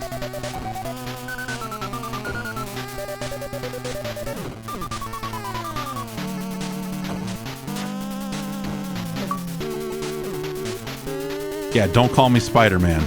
Exactly. Good achievement name. Because whatever this fucking thing is, it ain't Spider-Man. It's way worse.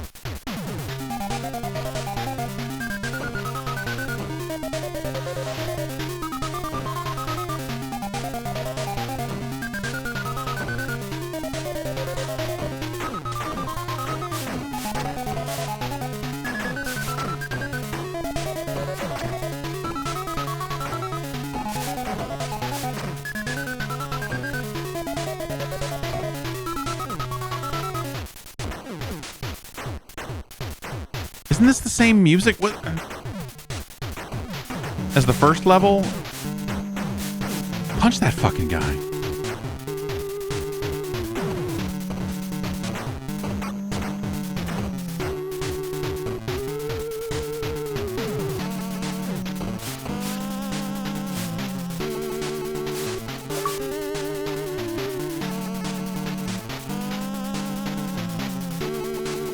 All right, we picked up a pair of sunglasses.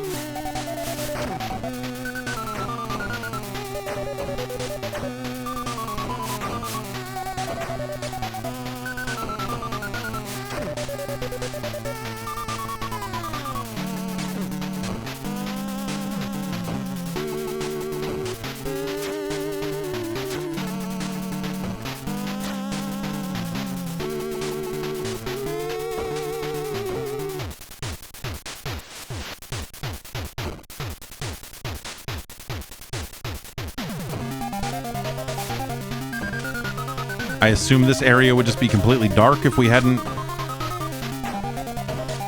found the glasses.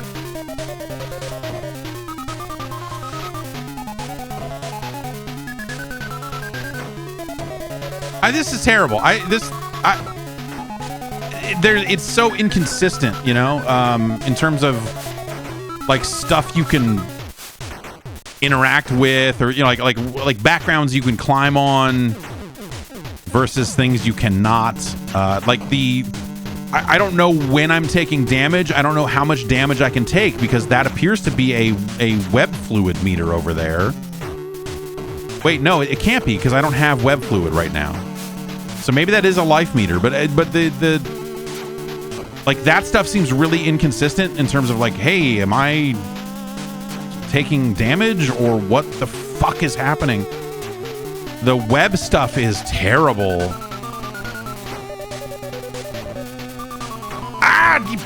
Like all the movement is so bad.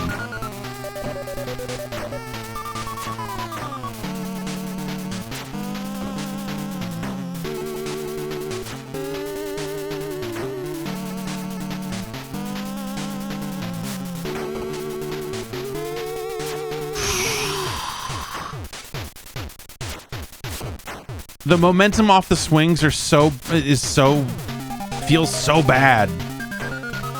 And then occasionally you do this little loop around thing and you're like, oh man, cool, it's like Ninja 5-0. And you're like, yeah, but like way worse. All right, okay, that guy killed me, I guess. Oh, and that's it. Does this game have one continue?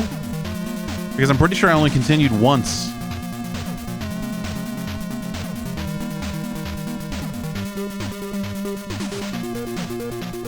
'92.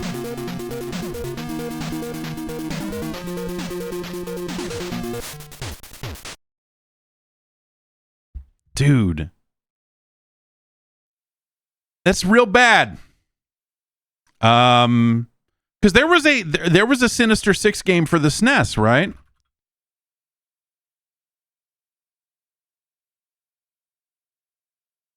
No. Okay, so this is so they did this this was apparently on Master System and Game Gear.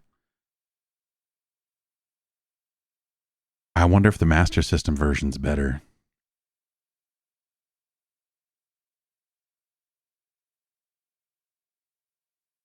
It was Arcade's Revenge. That was the game I was thinking of on SNES. It's also abysmal, but Arcade's Revenge is, well, you know, not that that's what the comparisons we're making here, but that's a far better game than this fucking thing. It's not as good as Metal Gear. It's no Super Spy Hunter.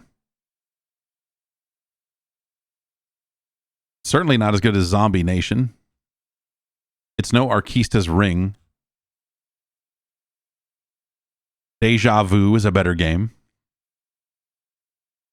Thunder and Lightning is a better game. Demon Sword is a better game. Kid Clown in Nightmare World is a better game. You'd be better off with a copy of Bad Dudes, and that's not a good port of the game. Three Stooges is better. Renegade is certainly a better game. Ugh. It's not as good as the Fantastic Adventures of Dizzy. It's no Mickey Mouse Capade.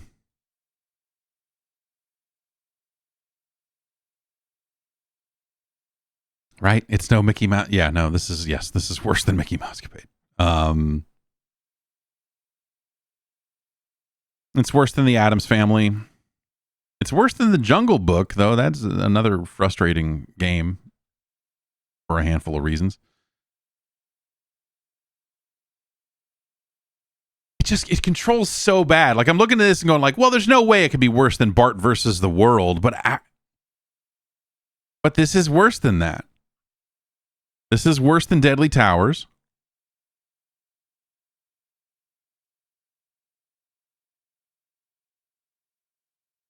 But this is, yeah, I mean,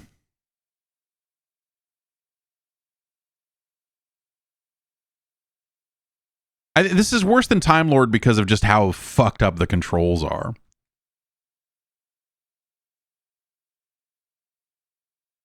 Time Lord, straightforward controls just obfuscated everything else.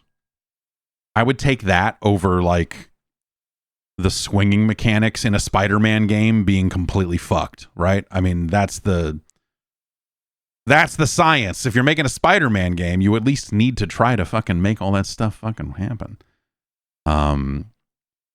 But every aspect of it, like right down to like if you hold down the attack button, your fist just stays out.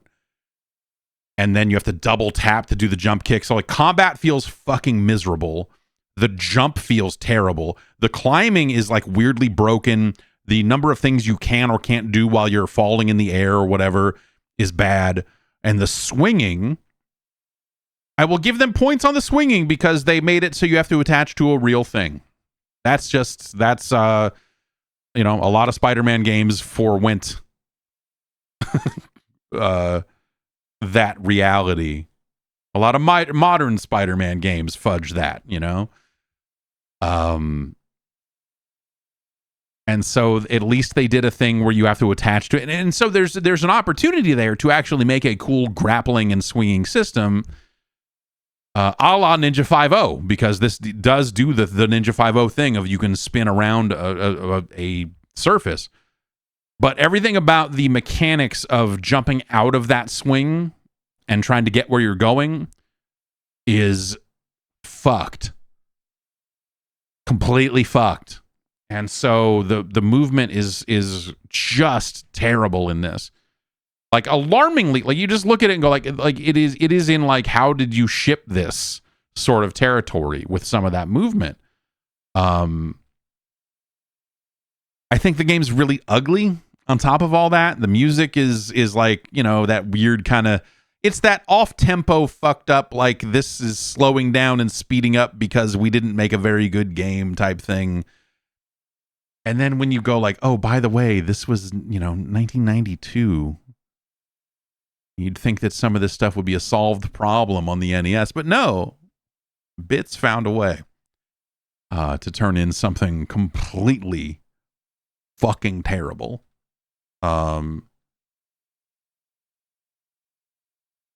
It's worse than Time Lord. It's worse than The Adventures of Bayou Billy.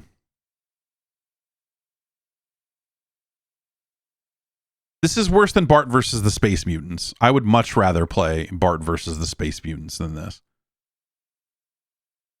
I would definitely rather play The Last Ninja. But like, scientifically, is that?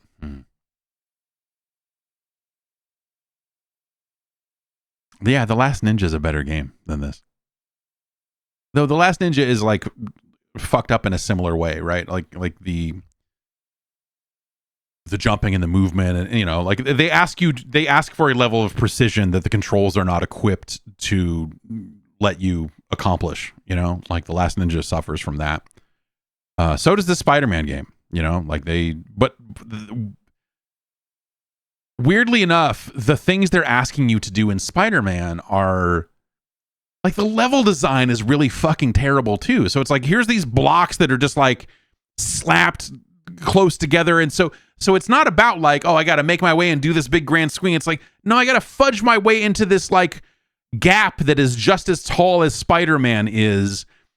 And it's off a rope, and the jumping off the rope feels terrible and is hard to like every part of navigating that stuff is bad. Like the level design contributes to like how awful that stuff is. And so like having these weird maze like like level 2, having it be, you know, dig around and find these things and then get to the, like, it's just a terrible design decision that doesn't fit the character. It probably fits the types of games that they were making over the years. You know, that's the sort of that second level of that game is so Commodore coded, if you will, that it's disgusting. I say that as someone who might tell you that the Commodore 64 is his favorite gaming platform of all time. But, man, that stuff was used in detrimental ways, man. It's an astoundingly terrible game. It's worse than Predator.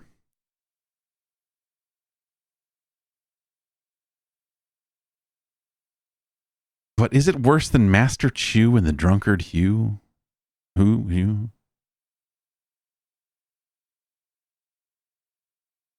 No, it's Master Chew and the Drunkard Hugh is a really fucking the best thing you could say about it is that it's very straightforward. But mechanically it's a terrible experience. It's a really miserable game. But at least you can play it. Yeah, man. It's ugly as sin. Yeah, you know what? This is worse than Predator, but it's better than Master Chew and the Drunkard Hugh. Right? Like these games, like we get down to this part of the list, like I feel like this block of games are actually all really close together. Because while I'm saying that about Master Chew, I could also say the same, like similar things about Swamp Thing.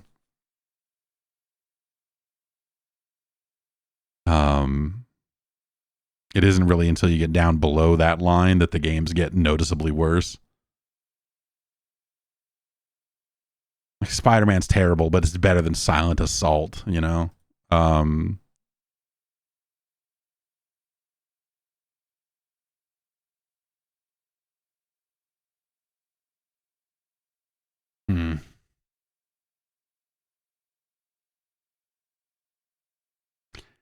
Swamp Thing's a better game. Ever so slightly. Like Swamp Thing is a better game than this.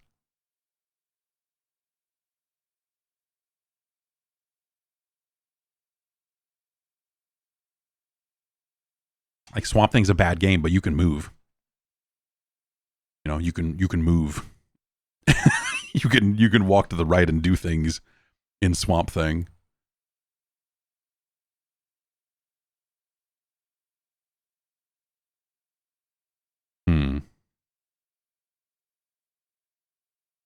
Does that check out? Let's look at the rest of these games here. Is this worse than Indiana Jones and the Last Crusade, the Ubisoft one? Yeah. Is it worse than Clash Ball? Is it worse than Chiller? You know, Chiller's got a charm to it. The Spider-Man game does not.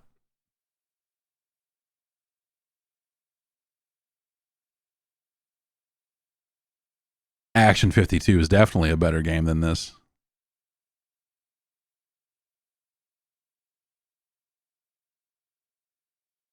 Yeah, this is our new 410. This is worse than Swamp Thing, but it is better than Silent Assault and better than Mermaids of Atlantis. Yeah. Yep. Absolutely. Spider-Man Return of the Sinister 6 is 410 on the list. Congratulations to Stan Lee.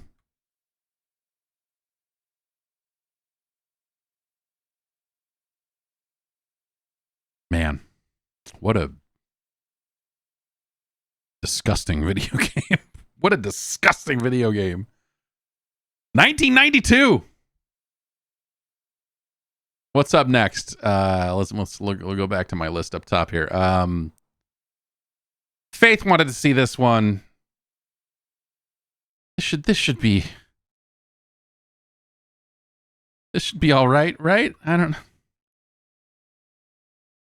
It's Your Friends and Mine.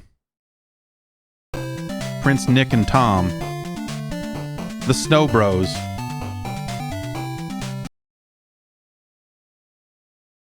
No, this is already on the list. Never mind.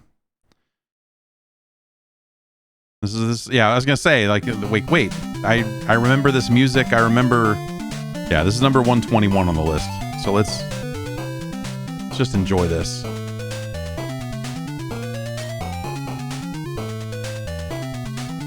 Okay. We love Prince Nick and Tom. Dope MCs. Dope MCs. Canadian also, which is you don't expect. You don't expect. All right. Greg wanted to see this next one. And I'll tell you up front here, I do not. But here we go.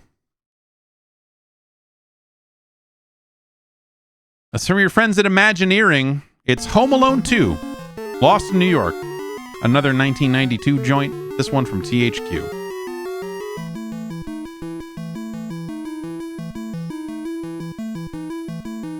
Alex DeMeo made some arcade games, or like he, and I think he was one of the founders of Imagineering. Like Imagineering was largely created by developers that had, it was like them and Absolute and all this other stuff. They named Absolute the way they named it because it would alphabetize ahead of Activision, because Activision was named because it would alphabetize ahead of Atari.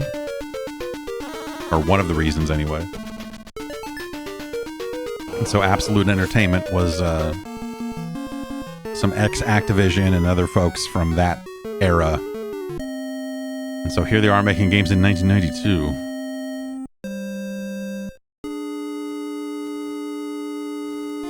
This is the concierge of the Plaza Hotel. I'm alerting the other hotels around town.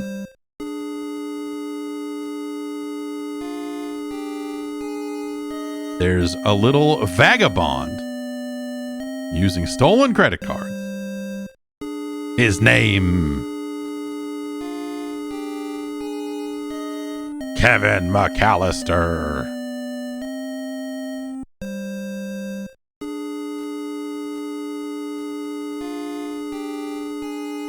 Great music here.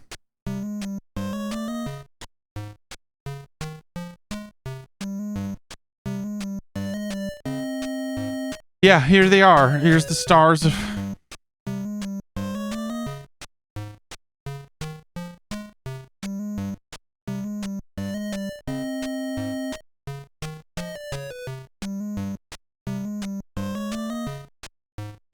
Wonder how much, how much did they pay Daniel Stern for this, incredible likeness? I'm sure he got very well paid by this. That's definitely him. Calling the guys from the old gang.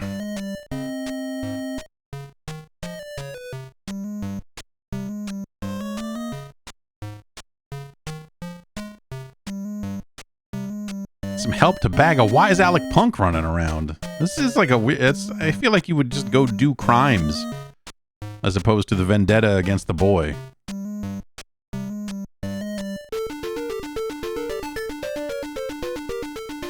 Oh, that guy is literally chasing me, huh? Okay. It's got that noise. Oh, it's got the it has... This also has the, the Keystone Capers jump noise. See? Like, these guys, like, one of the guys that was part of this team made that game, and then they just kept making... The pickup noise is also from other games that this studio made.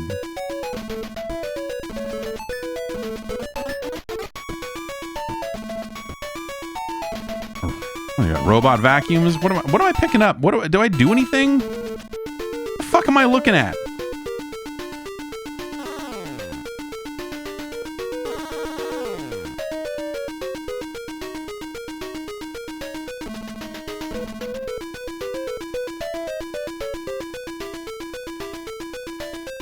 What the fuck?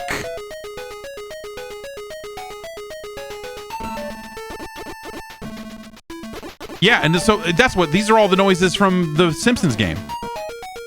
That's the same you got hit noise from the fucking Simpsons game.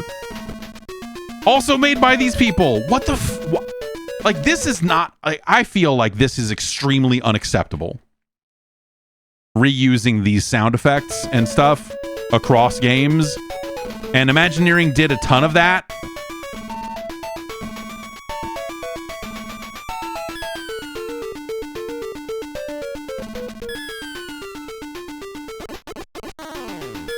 Do I need to get the key? Did I pick up that key, or did that key hurt me? Do I need to get the key while avoiding bombs? That seems like something they would do. Oh, that bomb landed on my head. We're dead.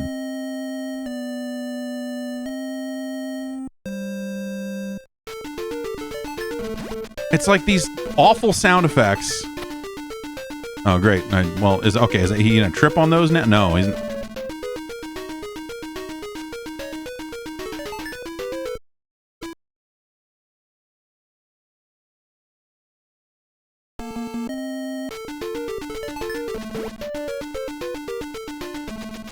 Fuck you. Whatever. What even is this stuff? Okay, I have 12 cookies. Okay, if I hit the select key, I can move through what appear to be some weapons. But I don't have any of them.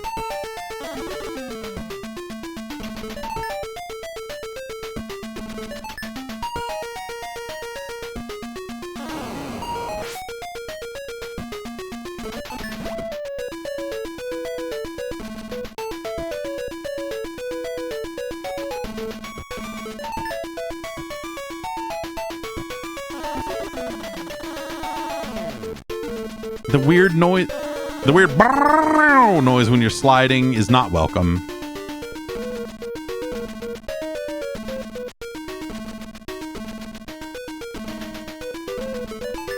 Imagineering is a menace.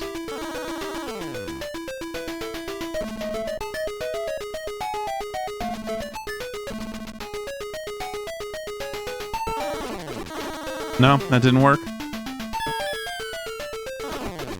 Okay, the key hurt me, so I'm going to take that as a sign we just keep going. Looks like the only thing I can kill with my knees are rogue suitcases. What is this lady doing in the lobby of this hotel?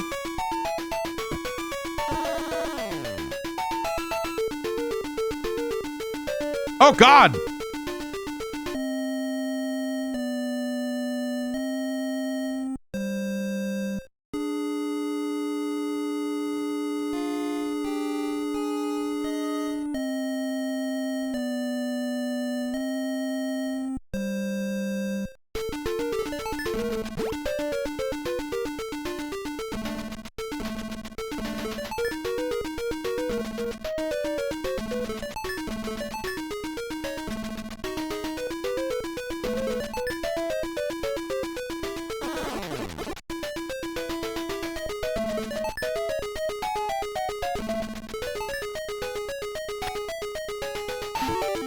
Die! I murdered that man!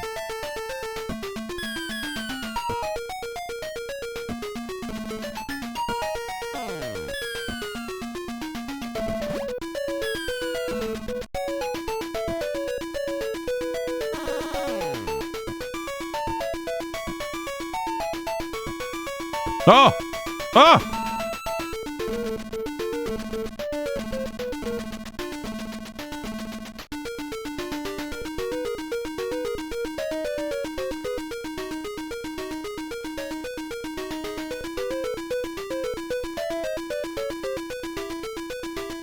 All right, well, I don't know how to use that, but...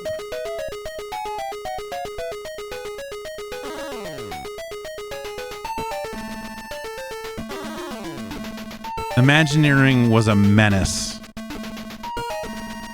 And someone should have put a stop to this.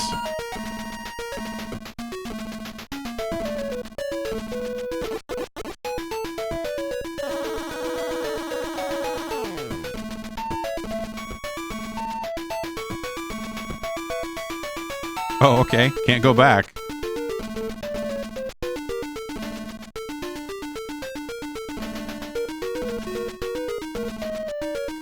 Can I hit a button to activate the elevator? Like, what am I doing? With my life, I mean. What am I doing?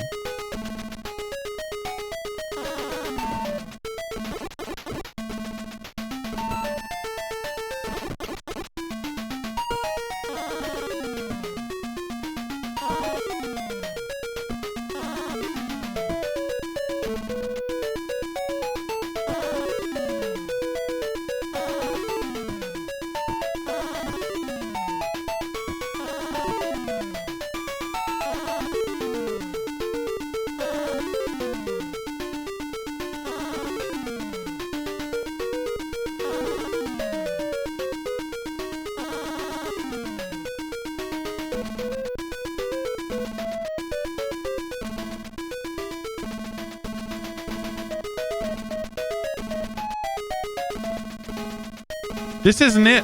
I can't walk through the door even when it's open for like long periods of time. Like it won't, I can't.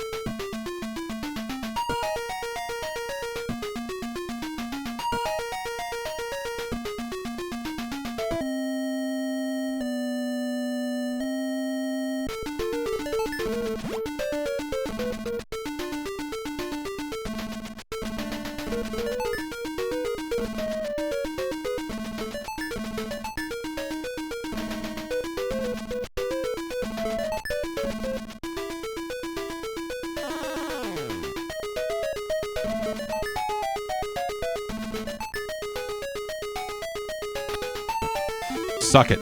Die. That man literally fell off the planet. He's so dead. Is it the key? It can't be. Everything else in this game you collect by just touching it. It wouldn't make the key a weird, hard to pick up thing. You...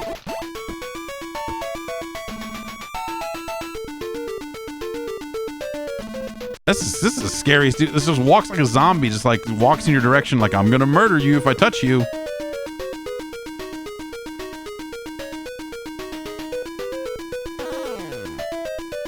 Keys shouldn't be used, like, unless they have like big evil fucking cartoon faces on them. Using keys as like items that hurt you in a game. Wait. Oh.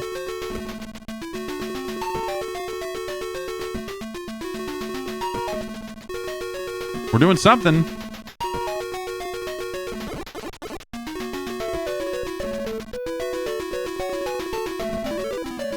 Dying. We're dying.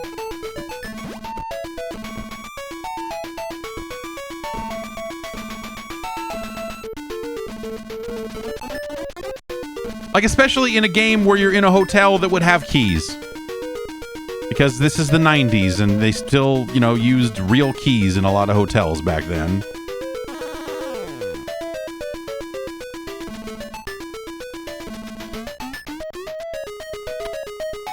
Die. Just die. Look at that. Fuck your die.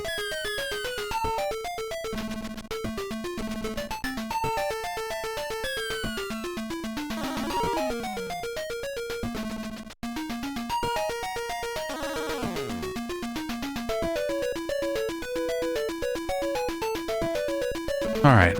Well,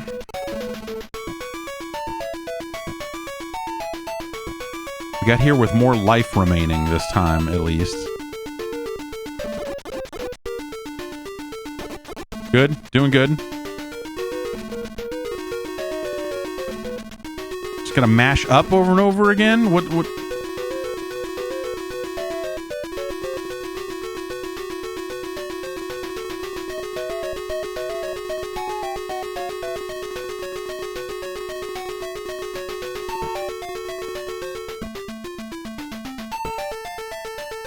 Okay, I can't move anymore. Okay, I can't move. Okay, so this is just a hot cutscene.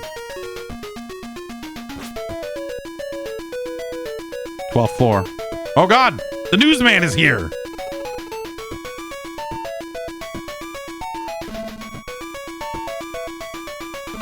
What is happening?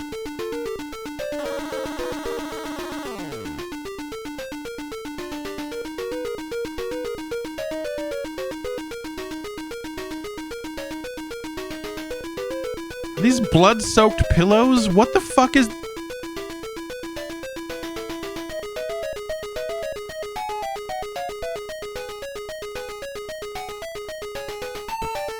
Look at this. Look at everything happening right here.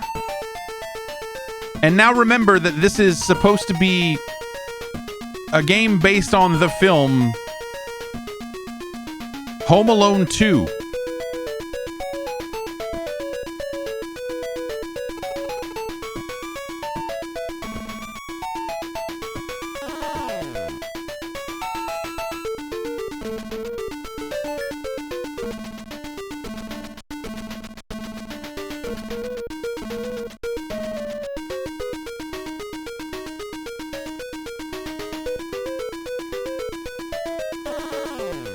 Yeah, I mean, yes, Home Alone 2 does not deserve to have a good... Nope! A good video game based on it, for sure, but... Oh! This mate is smarter than the other one. I assume I don't need to go back into... I don't know what I don't know what I need to get or why, so I don't know why I would go into any of these rooms anyway. There was one of these things in here. I don't know what it is. Or why I'm collecting them.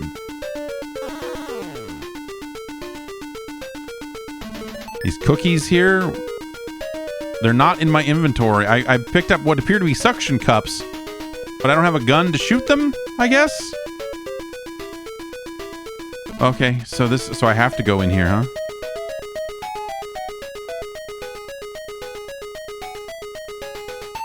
Or do I? What?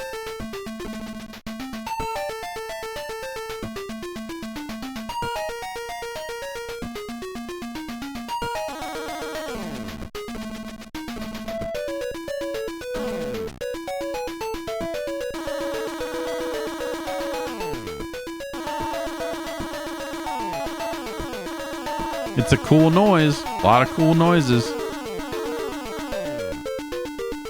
Oh, God.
Nope, nothing there. Okay. Fuck you.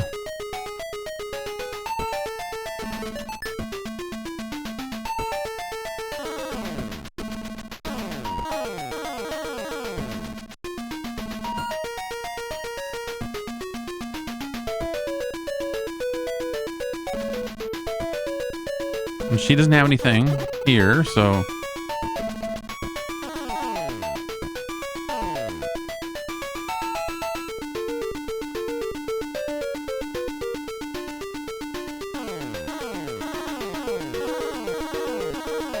Remember when they, you know, they were like, hey, we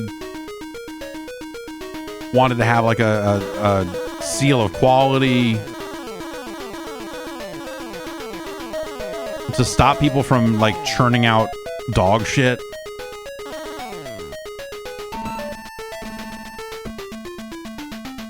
Imagineering was allowed to ship.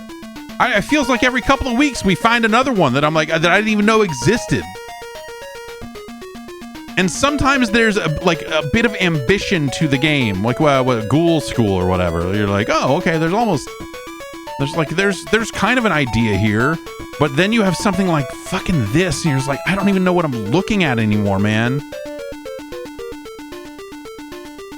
I can hit select to go through these things that I don't have anything of. I have 9 of those, but it doesn't. There doesn't seem to be any mechanics for.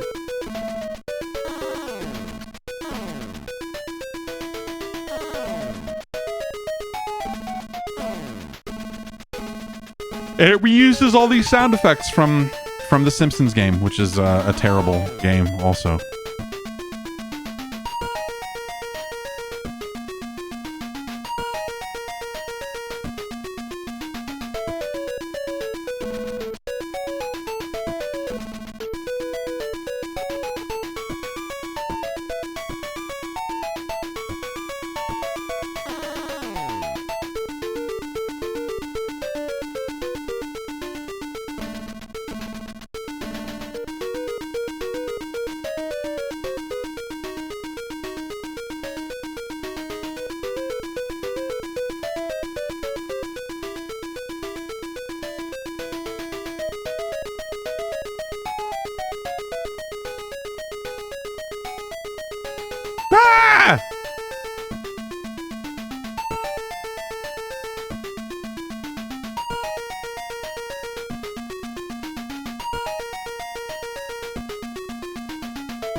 Breathing pretty heavy, this kid. Oh, okay, he calms down. That's a nice little touch. This game's all right after all. No.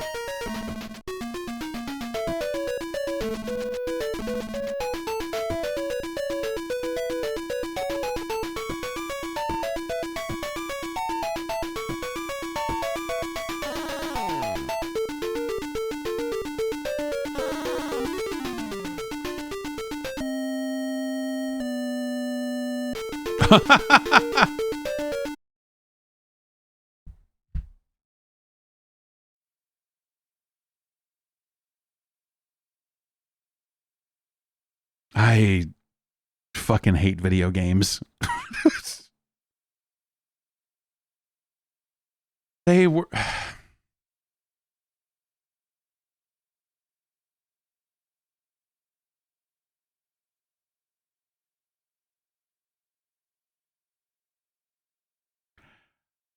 It's fun to say, oh, video games used to be better. It's like a fun thing that people like to say. You know, they're like, oh, the video games these days.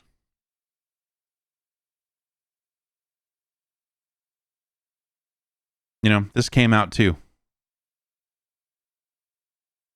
You know, if we look at the entirety of the output of some of these eras, there's like a weird amount of trash. This is I would not have expected. I think when we first embarked on this adventure, I was surprised by how well some games held up. And as we have continued said adventure, I am continually shocked is maybe not the word. Taken aback by just how many terrible games we have encountered over this last year and change. I've played a lot of shovelware games in my days, you know, reviewed my fair share of them in the PlayStation era. And of course, I've seen plenty of terrible throwaway games prior to this, you know, with the Atari 2600 and even on computers, you know, the Commodore 64 certainly had its share of just fucking churned out bullshit. But those games were sold on tape for £3. It's, you know, it was like, it wasn't, and by the time you got them, it was $0 because you downloaded it from some BBS or something. But there's just a lot more here than I would have thought, I suppose, is the thing. Home Alone 2 is truly dreadful. It is abysmal in a way that, like, I think you can only really appreciate if you've looked at a lot of other games on the platform, because of the reused sound effects and some stuff like that on top of everything else, and because of just, you know, the reputation. I'm gonna say I think Imagineering is the worst thing to happen, and you know, we've got hundreds of games to go, so maybe this hypothesis will not prove true when we are done, but I think Imagineering is a pox on, like, it is they were a horrific virus. They were doing horrendous work here on the NES. You occasionally, the nicest thing you can say is that occasionally you see some ambition around the edges of this stuff that you're like, like there's something to this. And we have not played their hit yet. Their unlicensed, their original hit, I suppose. The Simpsons game, I'm sure, sold just fine, but they had some ideas. But also they had a lot of, they put out a lot of stuff, and a lot of it is incredibly bad. And a lot of it where you're like, you don't even see what the idea was here. So it's really like Home Alone 2. There's nothing to it that you're like, oh, well, that's, It's just like, here's a nightmare of like, oh, I jumped here and an object flew out of it, which the Simpsons game kind of does in its own special way. Home Alone 2 is a real piece of shit. It's worse than Felix the Cat.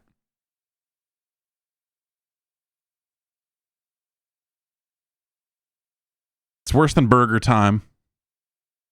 It's worse than Where in Time is Carmen Sandiego. It's worse than Solstice, the quest for the staff of Deimos. It is not as good as Dino Wars, Destruction of Spondylus. Wow. It's no Thriller's Surfari. It's no Milan's Secret Castle. Milan's Secret Castle. It's not as good as Zen Intergalactic Ninja. The Karate Kid is a better game. Mag Max is a superior product. Akari Warriors 2 Victory Road runs laps around Home Alone 2. As does Worm Journey to the Center of the Earth. Hudson Hawk is a better game. Ghostbusters 2 sucks, but it's still better than this. You'd be better off with a copy of Target Renegade, which is a dark, dark thing to say.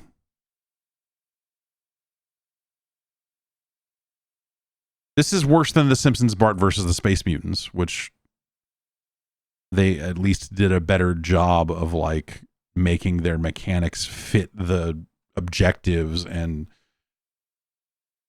what have you. Like this is significantly worse than that.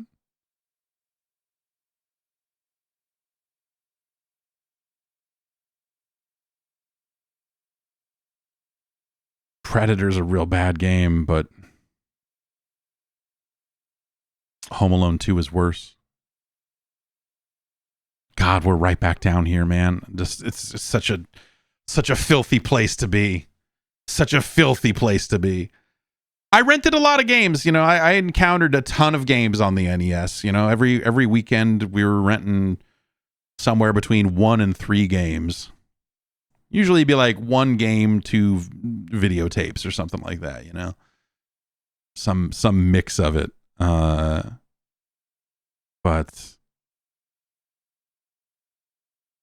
God damn, dude.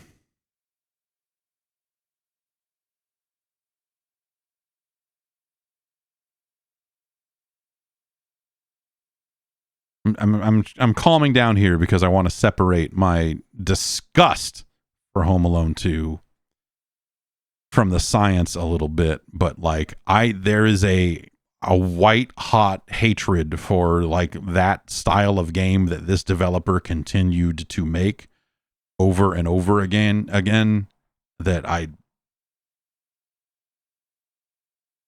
this is a fucking miserable experience. Just a terrible fucking game to play. Every part of it feels fucking bad, and then on top of that, they obfuscate the objectives in really fucking shit ways. And then they reuse all the fucking same sound effects and all this other... It's just, like, disgusting.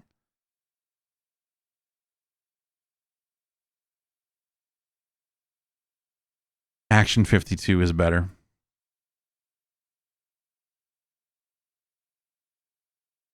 Chiller is a better game.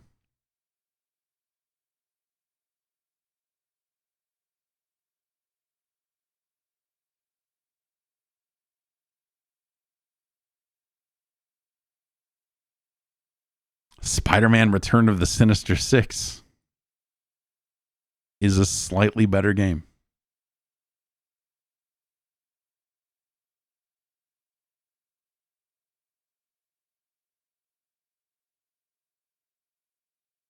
Okay, what do we got here? Color a Dinosaur. Is it better or worse than Color a Dinosaur?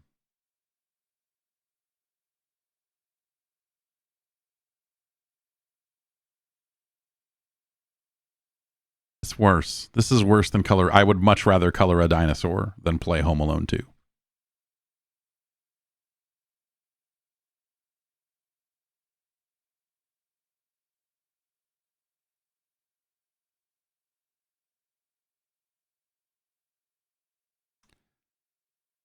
Oh man, Donkey Kong Jr. Math is a better thing. than this Ad Street Brawler. You'd be better served with a copy of that.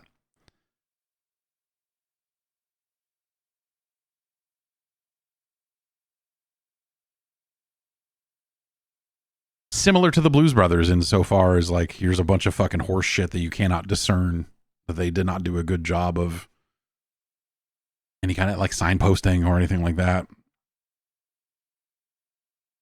The Blues Brothers at least like feels better from a moving and jumping perspective, I guess. Like it's such a splitting hairs kind of thing at this stage. But this game is worse than the Blues Brothers. It's worse than Athena.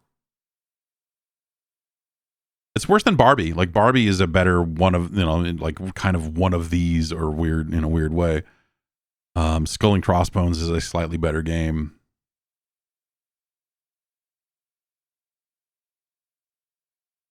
Circus Caper is better.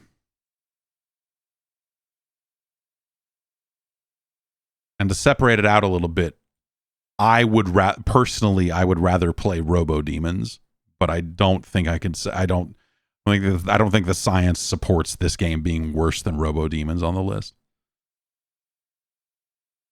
It's our new number 425. It's better than Stack Up. It's worse than Circus Caper.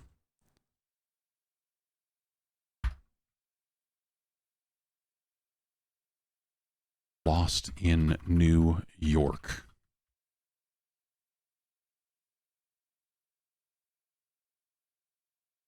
I feel like that's like a, you know, that's a YouTube essay to be done. The works of Imagineering.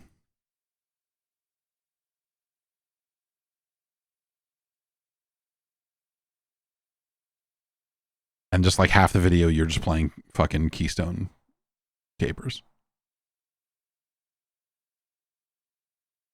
Fuck that game. Oh my God. Oh my God.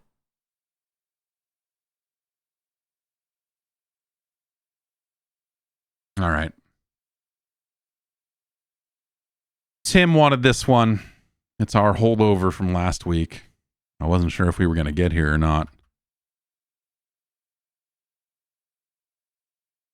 It's from your friends at Hot B. What up, Hot B?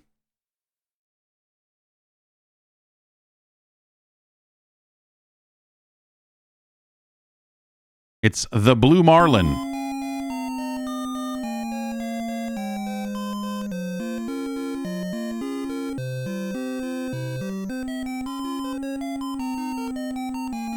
The Endless Summer. Hawaii. Miami. What?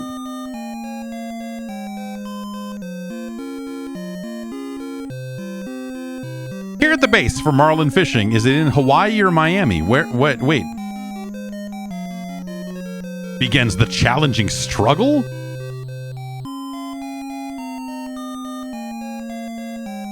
Now you are the challenger. Okay.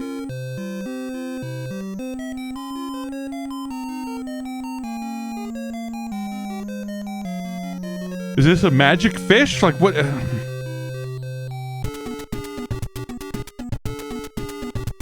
Yeah.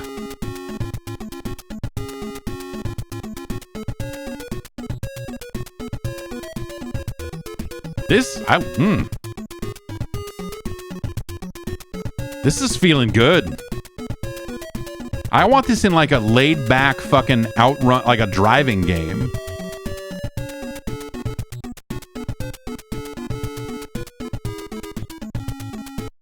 Oh. Check my directory full of NSFs after this. All right.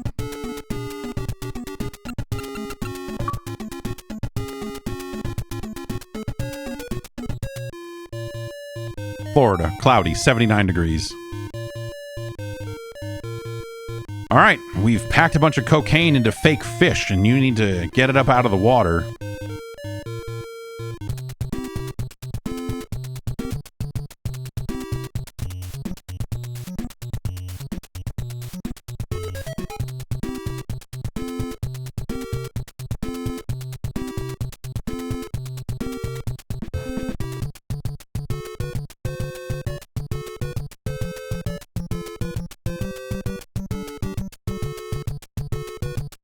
This is all right.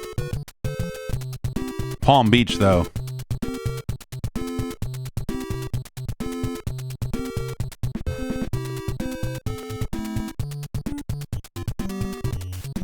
Cape Canaveral, though. This is a joint. This is some fucking River City Ransom shop music ass shit right here. This is some smiles are free type shit.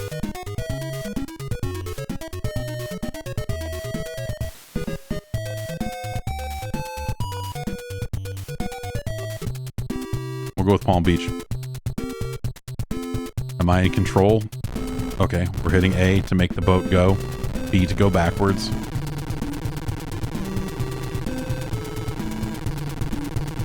Do you think I can go into the deep water? I assume I can. I'm in a boat. I see fish.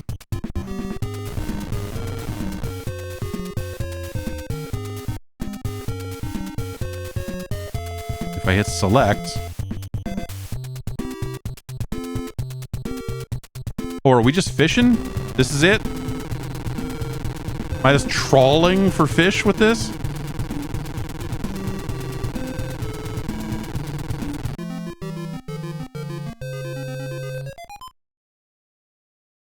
You feel a bite on my rod? Oh, God.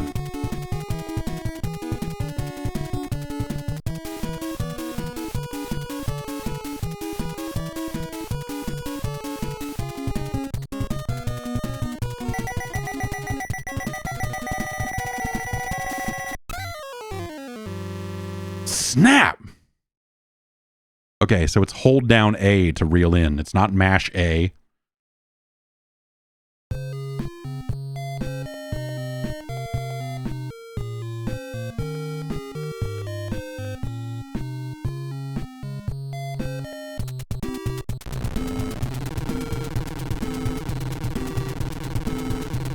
Yeah, okay. Don't run over the fish.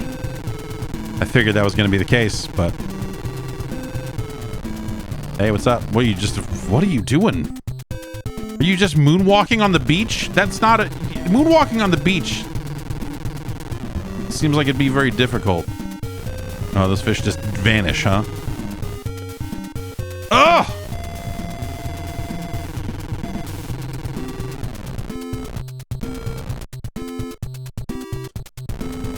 Come on now.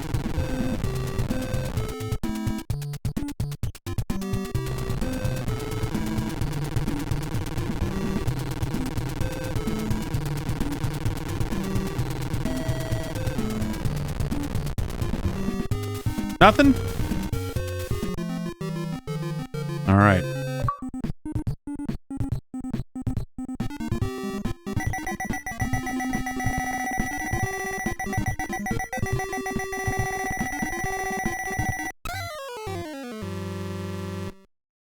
Snap.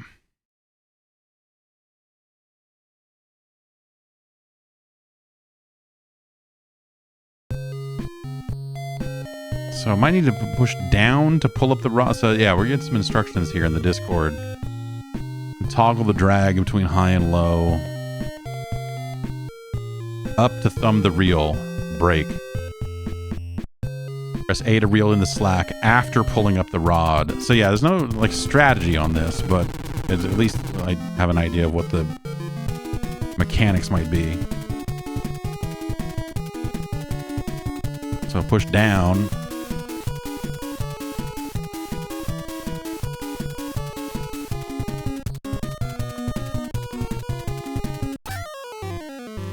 Shoot, the hook came out. What the fuck? He's blown away. This guy's like, what the fuck?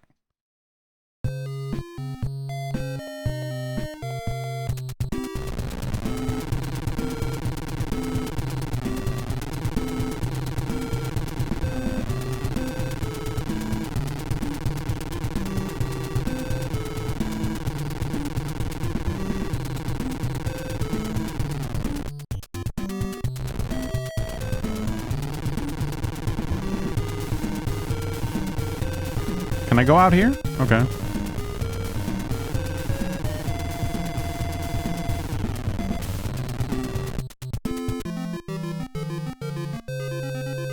Okay.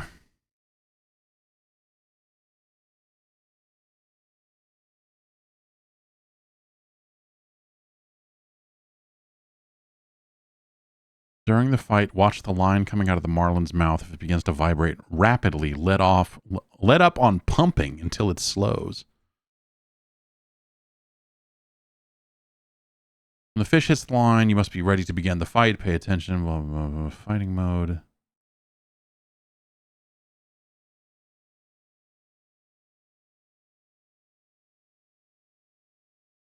So it's like you kind of want to tire it out.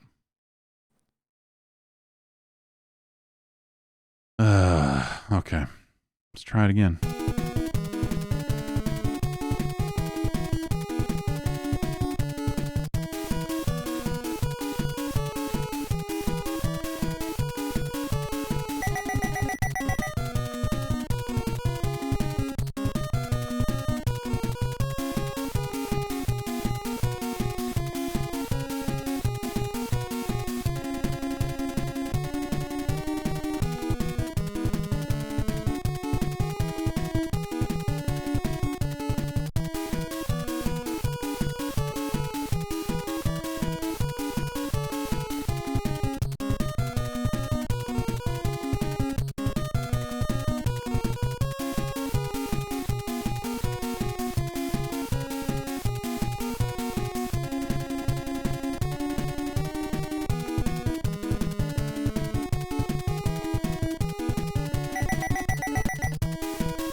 All right, it's getting tired.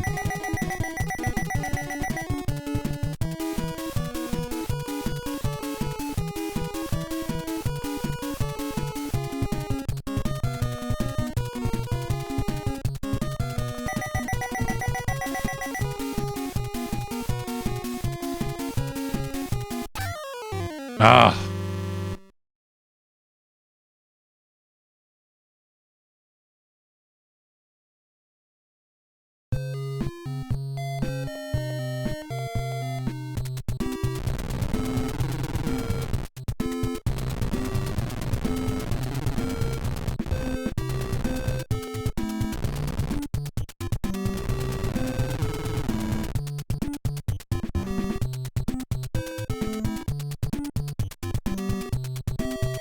Come on.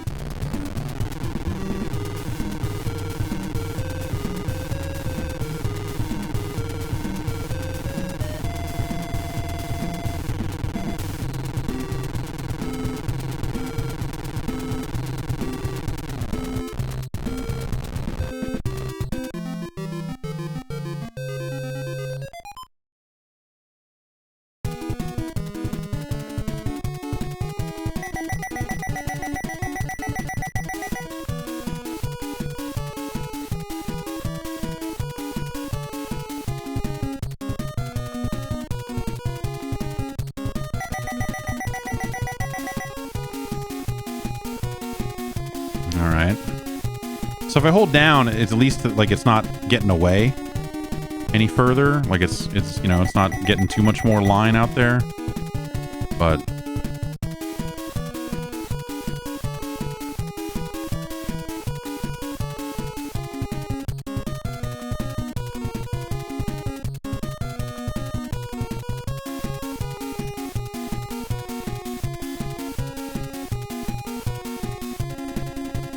this is draining my vitality. Or is it the fish's? I don't know. Is that fish vitality or that's probably mine? So if we let it run for a little bit. Okay, he's not tired anymore though.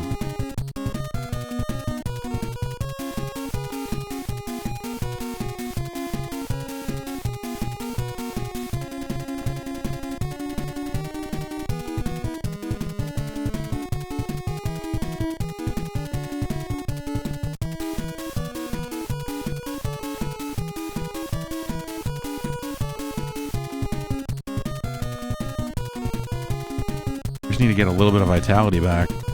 So I need to let off, but then it just runs away.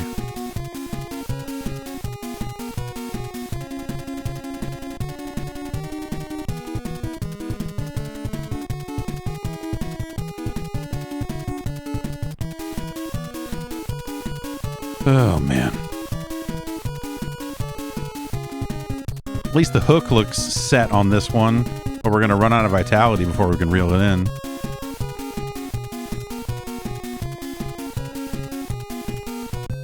Yeah.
Okay, here we go again.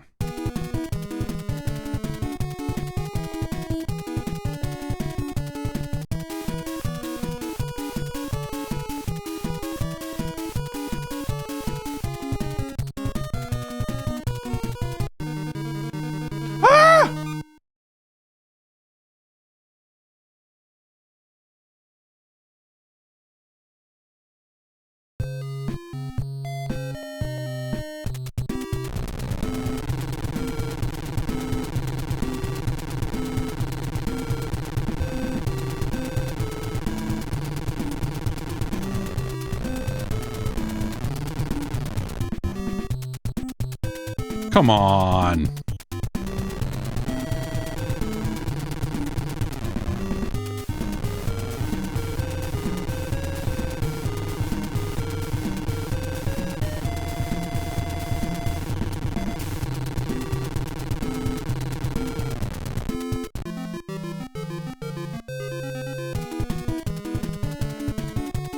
The hook's not set super well on this one.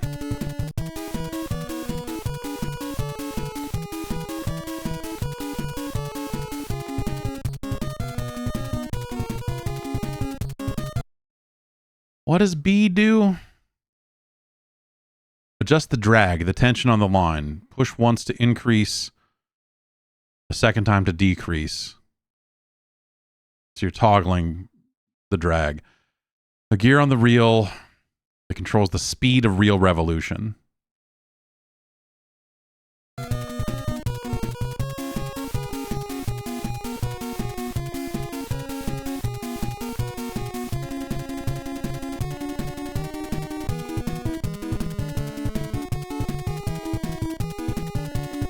That hook's gonna come out.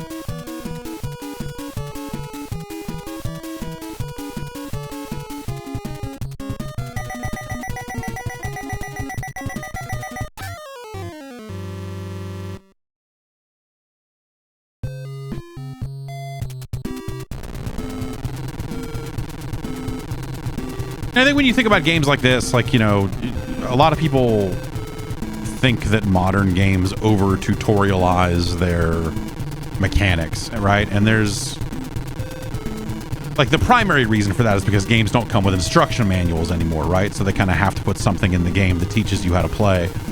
But like this is a game where like you read the manual and you're like, okay, like I have a rough idea of what all these buttons do, but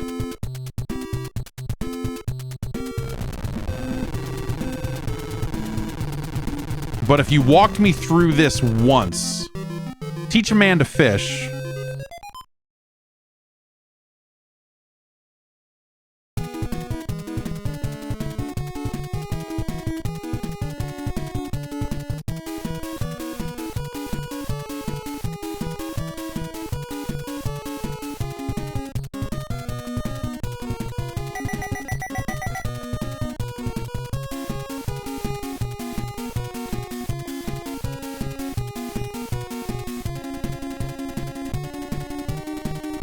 So he's like, even when I go to reel in, he's still...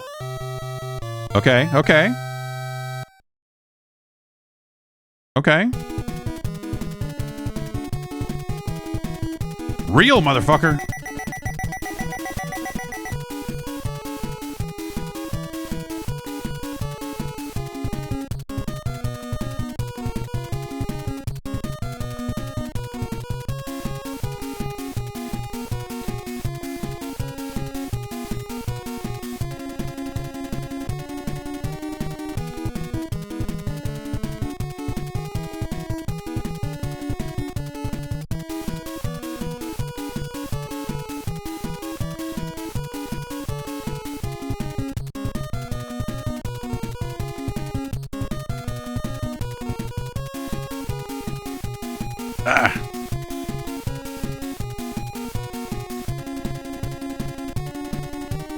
He's still getting away. He's still like, if, even when I'm reeling, he's still...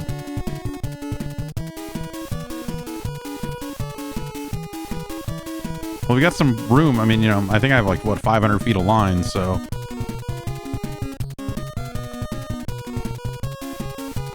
No, I can't even... I can't pump.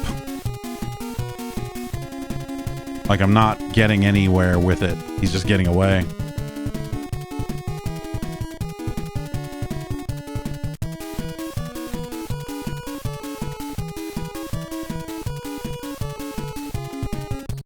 Yeah, he's running away. Even though it says he's tired, like, it's still... Like, I'm not reeling in.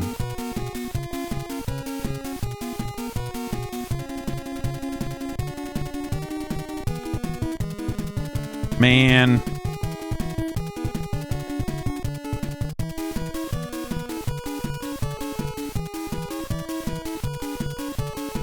Let's let him get out there a little bit so I can get some vitality back. See if I can pump this rod. No. It's just not.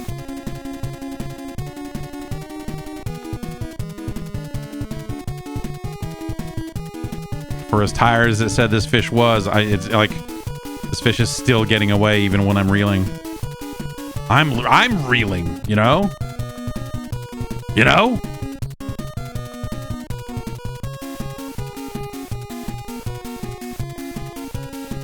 Yeah, this is another one that got away.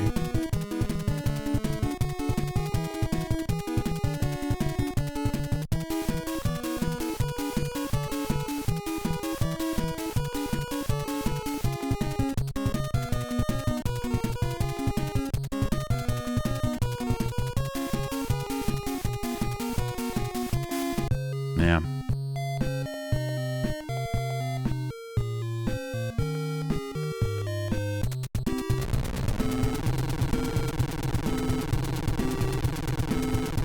Boating. Well, at least, you know, my guy's got to be good and fucking drunk by now. Why wouldn't you just go with the maximum line test you had? Always, right? I mean, why wouldn't you always just go with maximum footage?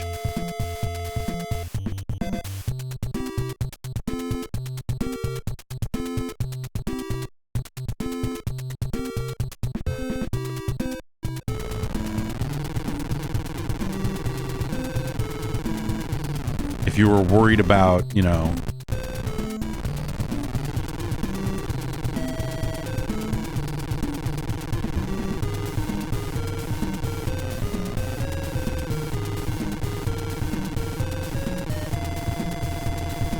the line snapping, then you would go with a heavier line. What is the downside? I guess my question is, what is the downside of using a heavier line? You know, like that's something. Ah, you fucking dicks. What is that? Okay, well, something weird happened there.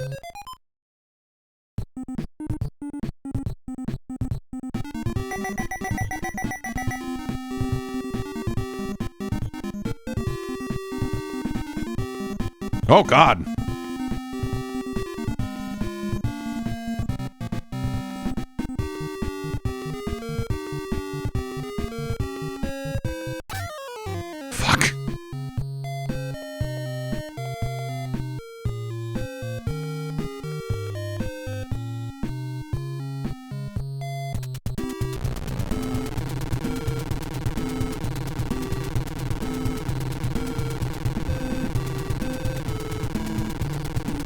I like the boat movement. Like all this stuff is like pretty well done, you know, and the music's nice.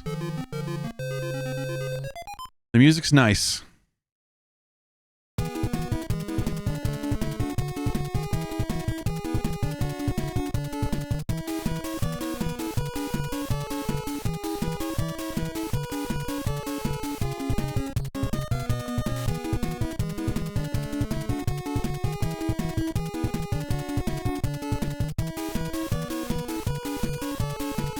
Oh yeah, what is okay.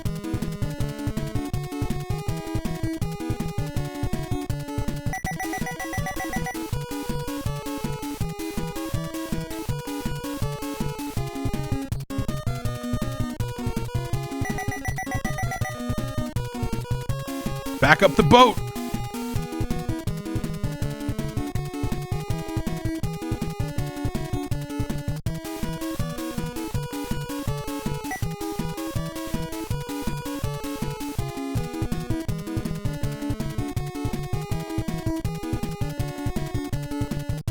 I mean, just sit here and drain my vitality holding it at 405, but I'm not reeling. I'm not getting anywhere when I'm reeling. This fucker is gone. Like, that hook is nice and set, but like, also it said my line was 200 feet, but it always breaks at 500 or and change. So I don't know. Yeah, no, this isn't. Like I'm reeling, but still losing line. Like it's just not. Yeah. Because like it says here that my line length is 200 feet. That's what I have selected right now.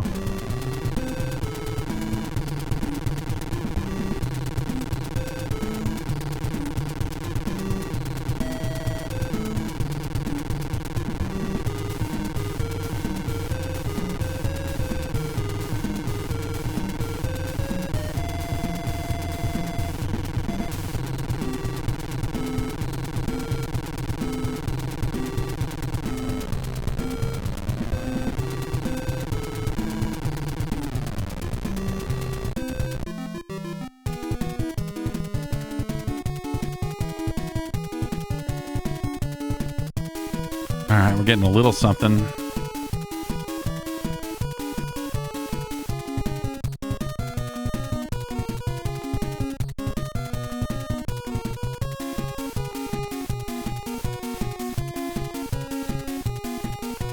Come on.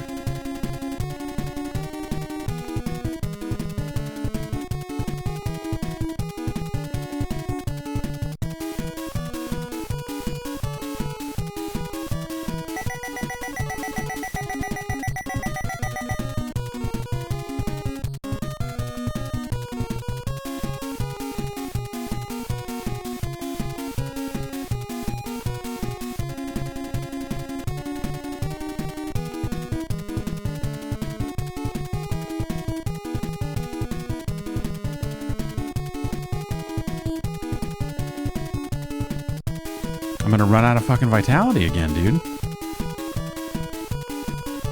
It seems like even when I have low vitality down here, like I just lose the ability to fucking reel.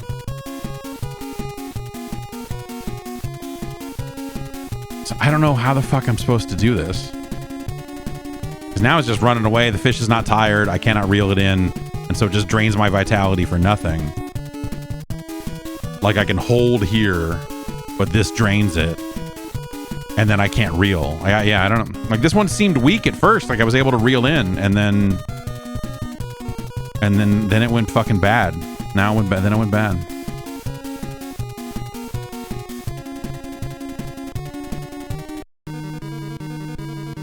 Ah!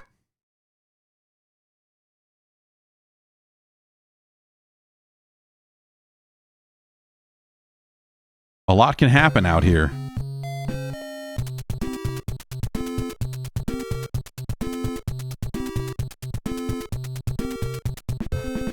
Maybe I need to level up my muscle power.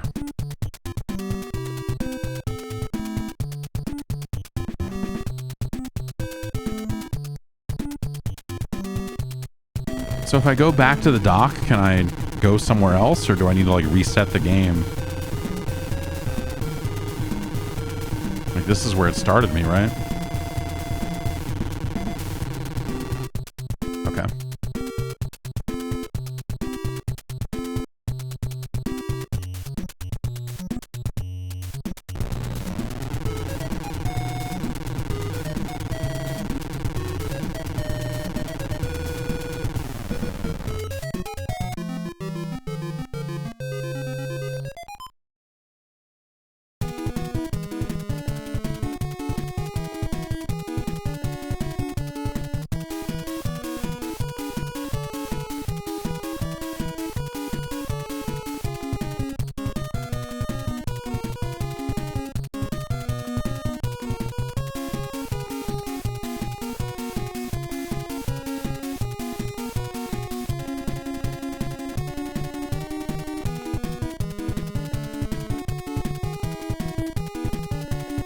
Tired. Land this fucker.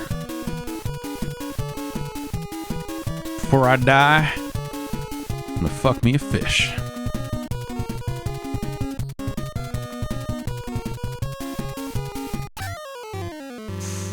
Fuck!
Whoops.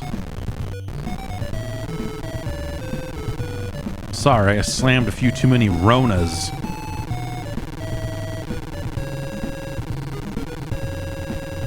Got these signs out here saying drunk boating is illegal. Thought this was America.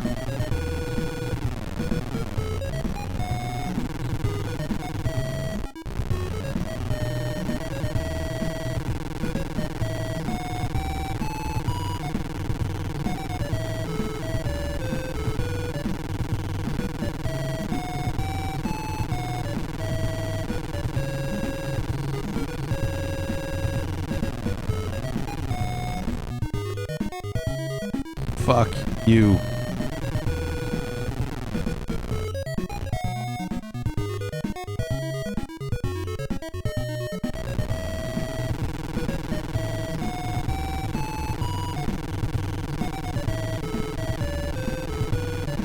Oh.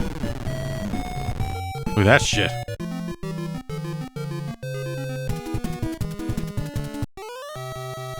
Okay.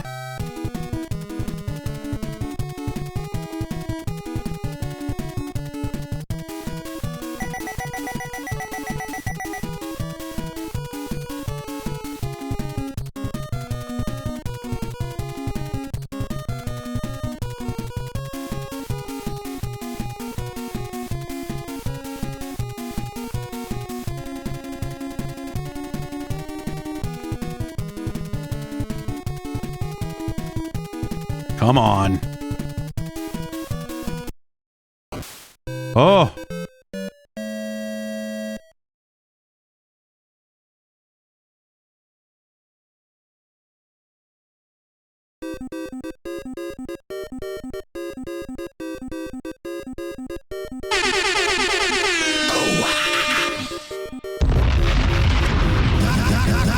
Open up the door, it's real.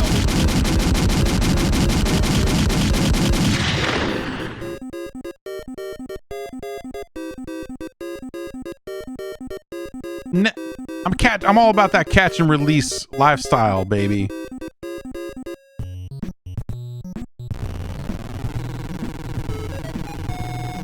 All right, we caught a fish. I don't want to fish ever again. That's how I do it in real life, too. There's a few times I caught some fish, and I was like, yeah, that's cool. I don't want to do this anymore.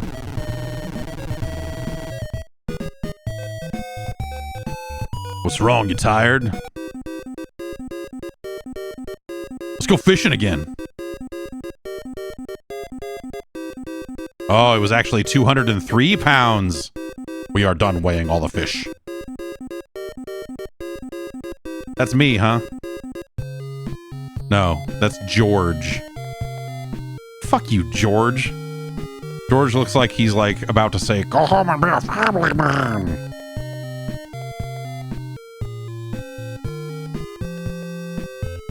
Real fucking homebrew guile look to fucking George over here. I don't know.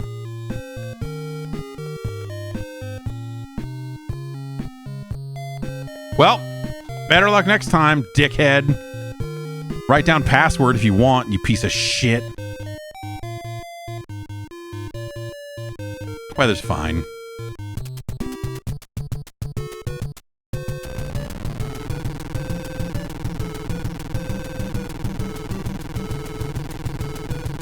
All right, now we go and we need to get the shells, and we go from port to buy the upgrades. We need the radar. We need to level up the boat. No. Okay. All right, let's try one more. That hook doesn't look set very well to me.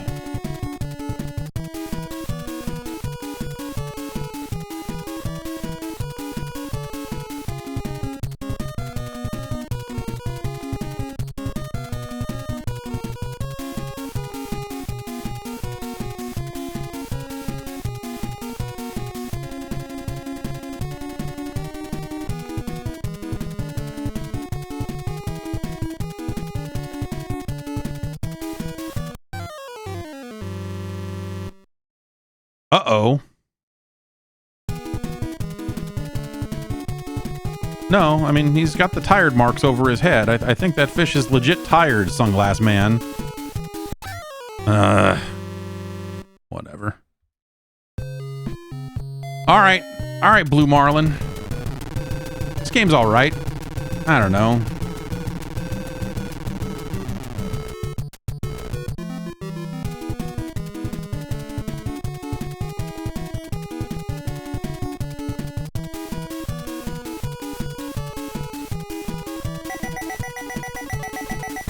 But yeah, you know, like, it's the sort of thing that games from this era didn't necessarily do a lot of anyway.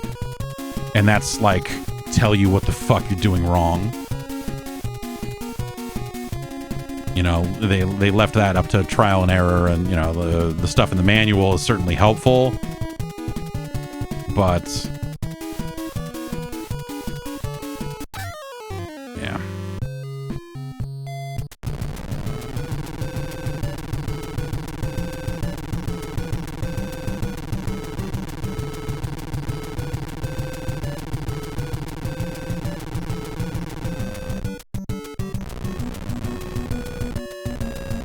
You want some of this?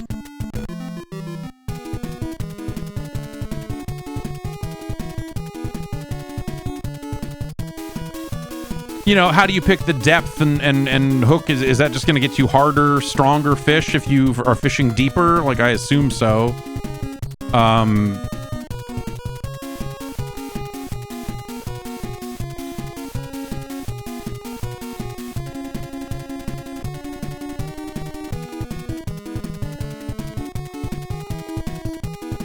Or is it like, oh, for Miami, you know, the lures should be like this? Like, you know, what is the, because we're getting bites when we see the fish on the screen. We're more often than not getting bites. Fuck. So, you know, what difference would it make if we changed lures and lengths and all that other stuff? Like, that's kind of the question, I guess. But this game's all right. This game's all right. You could certainly do worse than the Blue Marlin. You know, it's better than Orb 3D. It's better than Deadly Towers. It's better than Bible Buffet. It's better than Pinball Quest. It is better than Ghoul School. It's better than Shinobi. It's a funky port of Shinobi, you know. But like, it's, you know, this is kind of, you know, is it better than Yo Noid? Like, yeah. Is it better than Hudson's Adventure Island 1? Like, not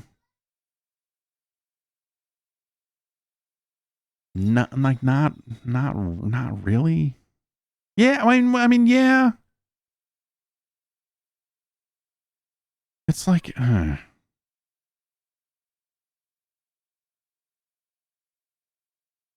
like it's not as good as Battletoads.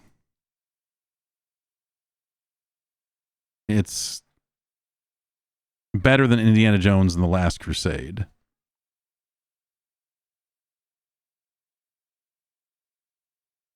It's better than Nobunaga's Ambition, you know, just in terms of just like menus and just information and stuff like that. Like this game is at least better than that in a lot of cases.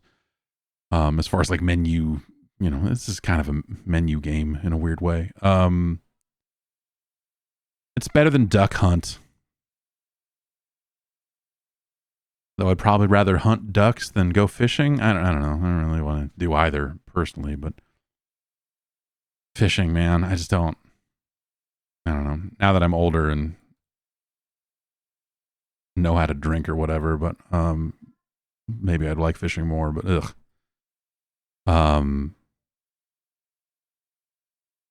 You know, it's better than Mock Rider.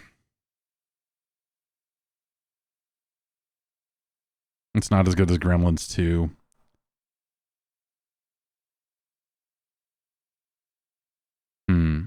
It's better than Rollerball.